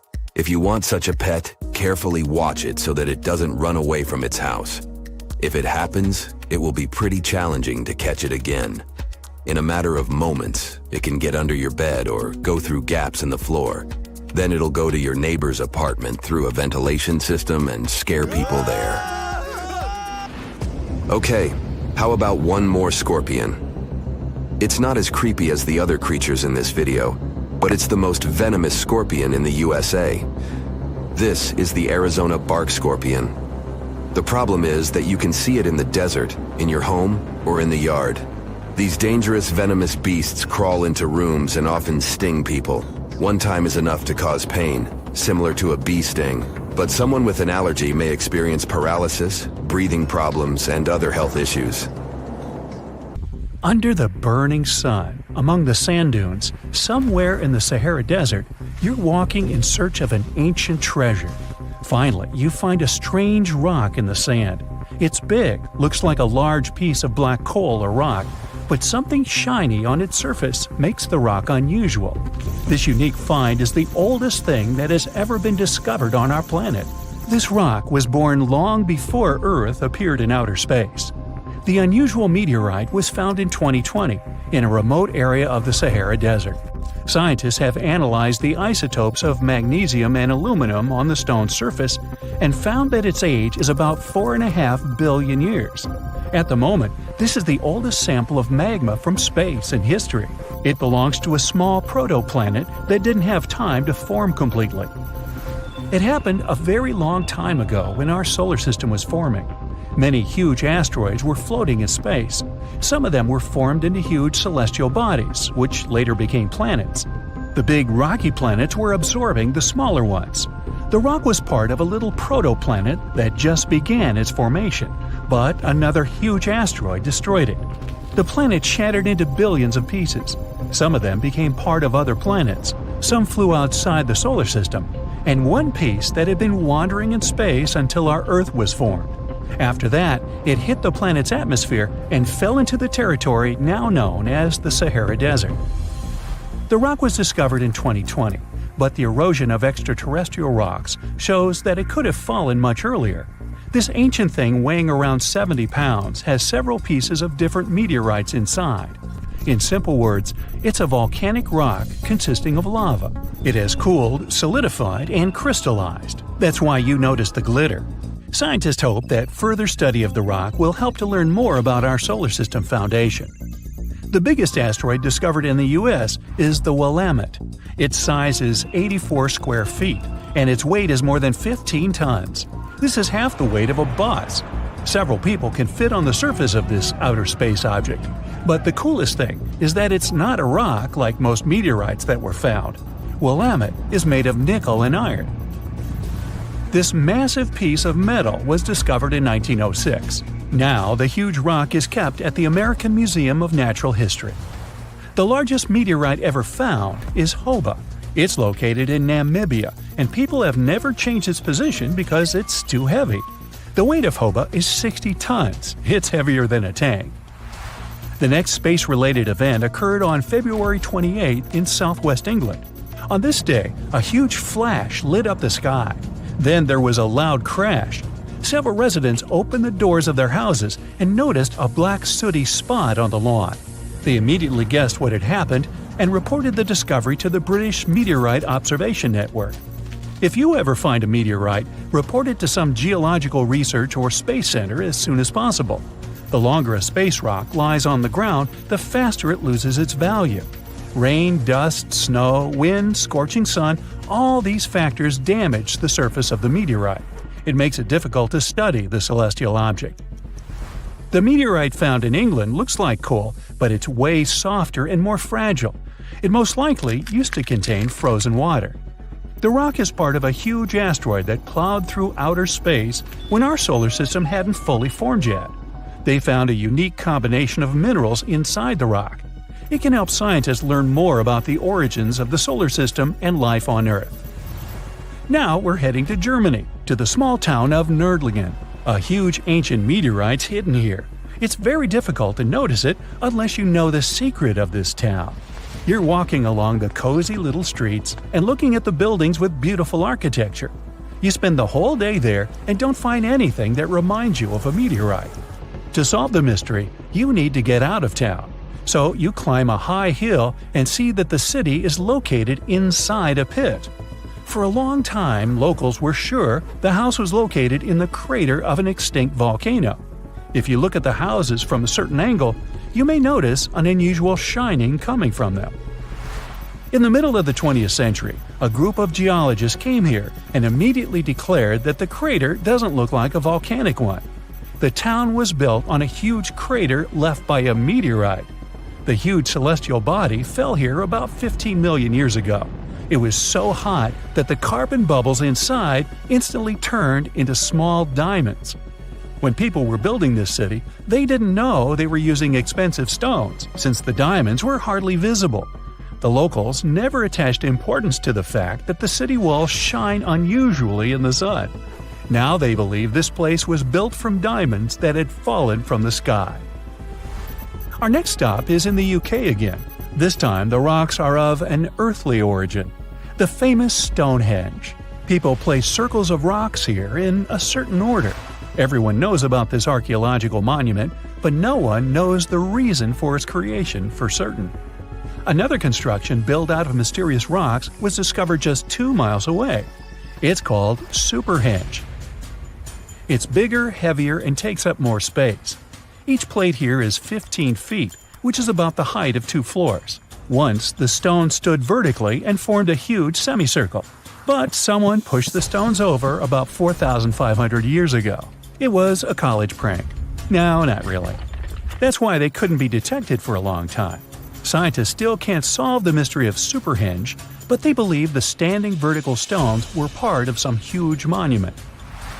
Some other amazing rocks are located in the south of Costa Rica. There are big ones, the size of a human, and there are smaller ones, the size of bowling balls. And they all have a perfectly round shape. These giant rocky spheres were created by people. It must have taken years of polishing using stone tools to get the perfect round shape. These balls are incredibly heavy, but can easily roll like a basketball. All the rocks are of a different age. Some of them were created about 2,500 years ago. Most of them are made of molten volcanic magma. Until now, scientists don't know for what purpose these stones were used. They were found in different parts of Costa Rica, near big cities. It's possible that ancient civilizations installed them specifically to show the greatness of local kings. Also, many experts believe the rocks were used as a tool for studying astronomy. The people who knew their purpose of the rocks had disappeared, and the history of the stones was lost along with them. Let's finish our journey with the coolest archaeological find. You're walking through the desert of Peru and climbing a low hill. You look down and notice the surface of the hill is covered with strange lines. You walk far away and see a huge cat on the hill. Such a drawing is called a geoglyph.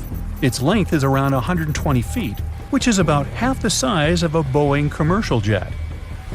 Archaeologists discovered the giant cat in 2020 and found out that it had been created somewhere between 200 and 100 BCE.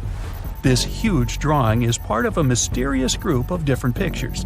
In addition to the cat, there are other animals, plants, and fantastic figures. All of them were found in the desert of Peru. The kitten was found by chance. Archaeologists didn't see it at first because natural erosion on the hillside had almost erased the silhouette. Let me take you to a place that seems to be out of this world. Life inside this cave has been isolated from the outside world for about 5.5 million years, and it does show. See for yourself. Due to such a long isolation, the conditions inside the Moval Cave are like nowhere else on our planet. A unique ecosystem is flourishing there, even though there is a severe lack of sunlight inside the cave, and the air is toxic. The cave, located a few miles west of the Black Sea in Romania, was first discovered in 1986. Nowadays, you can only visit it if you have special permission. Plus, the central caverns are guarded naturally by narrow limestone tunnels and vertical shafts. So, if you're no stranger to claustrophobia, you'd probably better not enter this place. In the depth of the cave, the air has twice less oxygen than the air outside. Instead, it contains a lot of carbon dioxide and hydrogen sulfide, so not the freshest air you can breathe. It's also pitch black inside the cavern. But despite, or should I say thanks to, this cocktail of extremely harsh conditions, the site is a true goldmine for biologists. Shockingly, life seems to be booming here. In a 1996 study, scientists identified 48 species, and 33 of them were unique to the cave. Most of the creatures inhabiting the cave are tiny, with long limbs and antennae that help them navigate in the dark. They have no vision and lack pigment, and it makes sense. Why would you need to be able to see if you live in total darkness? And why would you need to be pretty and colorful with no one to see you? Now, I'm going to take you to another cave. It's no less amazing, but looks very different. This is the Giant Crystal Cave, aka the Cave of the Crystals, in Mexico. These ginormous crystals were found in 2000 by a mining company after the water was pumped out of the cave. Two miners then saw the crystals after entering the drying cave on foot.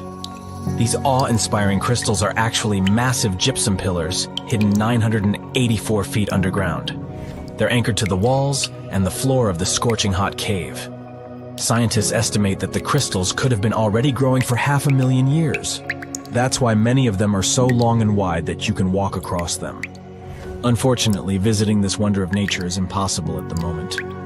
But maybe it's for the better, since the Giant Crystal Cave is a dangerous place that can easily turn into a trap.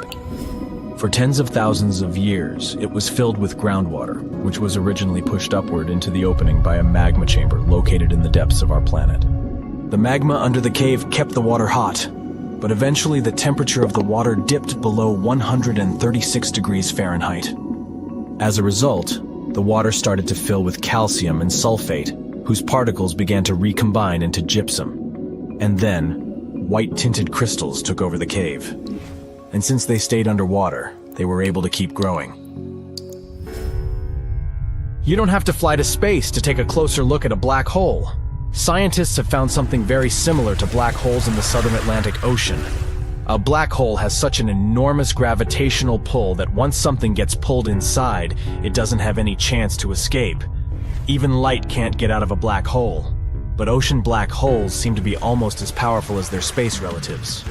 But instead of catching the light, they do the same with water. Ocean eddies are massive whirlpools that spin against the main current. They usually swirl billions of tons of water, and most of them are larger than a city. These whirlpools are so powerful that nothing trapped by them can escape. But the scariest thing is that you might not even notice heading into one of them. These things are so huge that you won't spot their boundaries until it's too late. When scientists started exploring ocean vortices with the help of satellites, they discovered the borders of several eddies. After that, they managed to prove that, mathematically, these whirlpools are the same as mysterious black holes in space. Massive eddies are surrounded by super-tight barriers where fluid moves in closed loops. Even water can't get out from the inside of these loops. That's why tight ocean vortices play the role of enormous containers. Water inside them can be totally different from the ocean surrounding an eddy. And I'm not only talking about its temperature. The salt content inside and outside a whirlpool often differs as well. On the thin Curonian spit splitting the Baltic Sea from the Curonian Lagoon, there is one of the most bizarre places on Earth. Locals call this area the Dancing Forest because pine trees in this forest have shockingly unusual shapes. They twist in spirals and circles along the ground. There are some theories why it could be happening, of course. Some people claim that huge amounts of positive and negative energies once clashed in that spot. More down-to-earth individuals believe that the reason is geological. Sandy soil in the area is too unstable to hold trees growing upright. The most popular is the idea that strong winds blowing from the water influence the shape of the trees. In any case, experts haven't come to the final conclusion yet. Look at these underwater crop circles. For the first time, they were spotted in 1995, close to southern Japan's coast. Local divers called these 7-feet-wide structures mystery circles. The enigma had been plaguing many minds for almost 16 years until the culprit was finally caught. Imagine the researchers' surprise when it turned out to be a male pufferfish. The fish needs a bit more than a week to build one circle, and the aesthetics are obviously crucial. A male is swimming inside the circle, digging valleys in the sand with its fins. But that's not all. The fish also use shells and corals to decorate particular parts of their circles. This whole build-a-circle thing has a practical purpose as well. The way a male fish swims pushes the sand toward the center of the circle and creates a mound which later serves as a nest. The next mystery on our list is in the Caribbean. Just off the coast of Belize, there's a giant sinkhole. That's the Great Blue Hole. It's about 1,000 feet across and more than 400 feet deep. Once, a long time ago, this hole was a cave.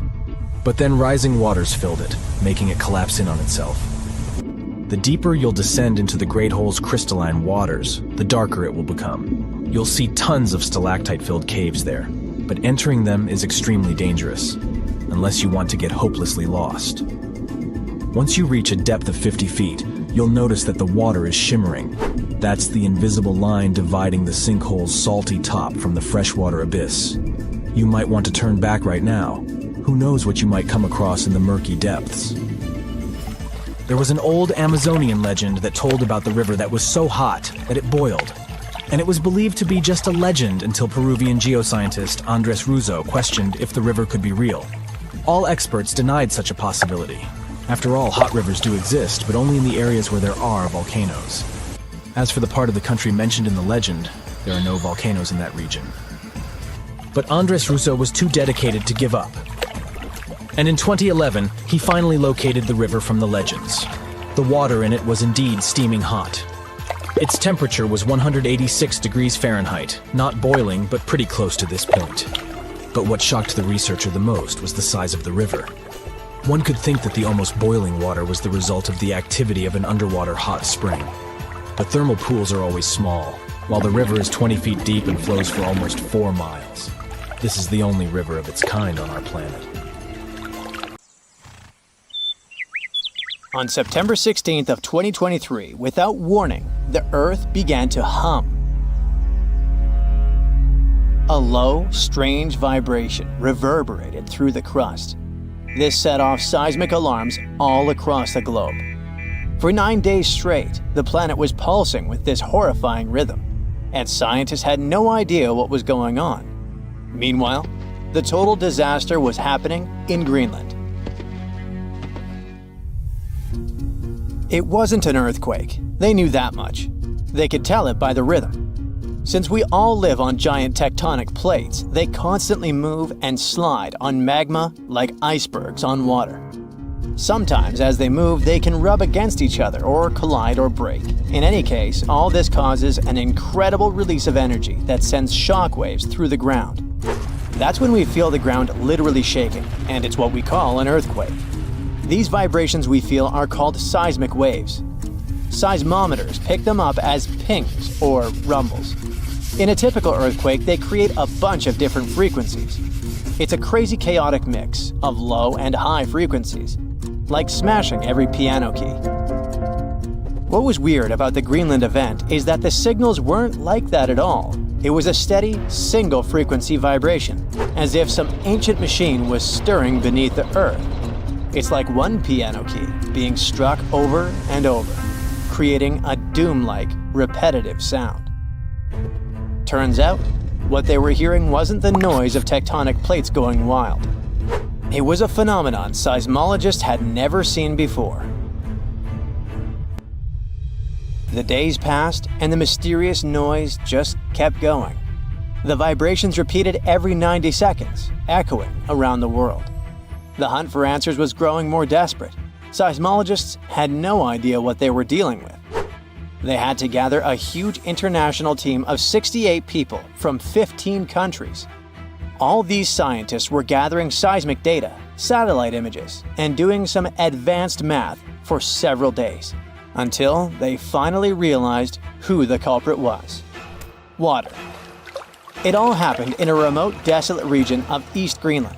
This place is full of fjords, narrow inlets of the sea between high cliffs, kinda like deep water-filled valleys surrounded by towering rocky sides. In this area, surrounded by jagged peaks and icy waters, the air was still. The landscape seemingly frozen in time. Nothing here changed much for years. Until one day. A colossal landslide has unfolded in the Dixon Fjord.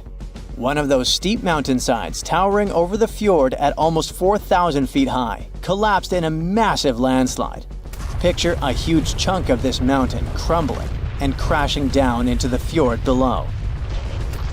This sent a deluge of rock and ice crashing into the water. The impact was just apocalyptic, 882 million cubic feet of debris. That's enough ice and rock to fill 10,000 Olympic-sized swimming pools, or 10 Great Pyramids of Giza. And all this nightmare hurled into the water with such force that it kick-started a tsunami about 360 feet high, taller than the Statue of Liberty, into the air. What's crazy is that this incredibly powerful wave was trapped in the fjord by narrow cliffs, unable to escape. It's like water sloshing in a closed bathtub. For 9 days, the mega tsunami continued to churn through it. That's why we heard this endless hum. It was a rhythmic back and forth of the water slamming against the walls. The shockwaves were rippling deep into Earth's crust, vibrations so strong that they were picked up by seismometers around the globe. This was a phenomenon so rare, so unprecedented, that it left scientists stunned. It turned out to be a perfect storm of elements. A glacier, weakened by years of warming, could no longer bear the weight of the mountain above. This collapse was inevitable, and the chaos literally shook the Earth to its core. And people often hang out in this area with cruise ships passing by. We're lucky that no lives were lost in the disaster. It was a close call though. A tourist ship stranded in the area just 2 days before narrowly escaped the tsunami's reach by pure luck. But it doesn't mean there were no losses. The waves destroyed a nearby Inuit site, which was there untouched for over 200 years. They also swept away the huts at a research station that were about 43 miles away. The vibrations traveled from Greenland to the South Pole in less than an hour. That just shows how dangerous events like this can be. And this isn't the only place where such catastrophes are happening. In the beautiful California community of Rancho Palos Verdes, the ground is shifting so quickly that it's tearing homes apart. The land there has always been kinda unstable. It has some unique geology. It's built on soft, clay-rich soil and sits on a geological fault line, which makes it prone to landslides. This means that this land is prone to slow natural shifting over many years, even when no crazy weather is happening. It's been like this for decades, but usually it's slow and pretty manageable, like about a foot a year. Imagine a tree that you played with as a kid moving 20 feet to the left as you grow up. For decades, residents adapted. They built their homes on adjustable beams. This helped the houses to move with the land, and that strategy worked well until now. Recently, things have been getting much worse in the community. Now, the land is moving by a foot in a single week. That would be like if the same tree moved almost 960 feet since you were a child. The past 2 years have also caused some heavy rains, and the weather has been getting worse. This increased water content in the soil. The land became heavier and more prone to rapid movement. Now, this once idyllic seaside escape turned into a disaster zone. Cracks have appeared in closets, gardens, and roads, growing larger with each passing day. Streets that were once smooth are now buckled and twisted, with roads turning into a crazy theme park. Houses that once stood firm are being ripped from their foundations, some of them split in half. One of the houses had its front door 8 feet off the ground. Entire neighborhoods have been plunged into chaos. Utility companies had to switch off gas and electricity indefinitely to prevent potential disasters. The hardest hit is the coastal neighborhood of Portuguese Bend, where residents are living on the edge. Literally. It always had amazing ocean views and cool sea breezes, with horses and peacocks still wandering the tree-lined streets. But now, it's like an earthquake hit. Only this time, the earth isn't stopping. For many, this place feels like paradise, if only the land would stop shifting beneath their feet. So the locals don't give up. Some of them had to leave, but many are determined to stay and fight, despite the destruction. But they still have to pour in hundreds of thousands of dollars to save their properties. People have installed generators to keep the lights on and set up sewer systems and pumps to drain the groundwater causing the landslides. Some say that the only way for these neighborhoods to survive might be to go completely off-grid, installing power walls to store energy and stuff like that. People are trying their best to run the sewer system off generators. They hope that they could get rid of this water in the soil that's causing these hellish landslides in the first place. They're determined to fight, but they will need help and support from the government to fight this disaster.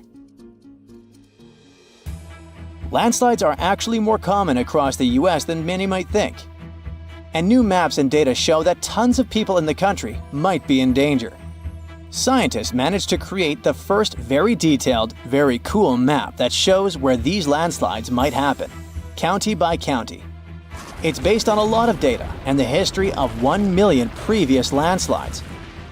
They say that nearly 40% of the United States is at risk of experiencing landslide activity, which could lead to some insane catastrophes in certain areas.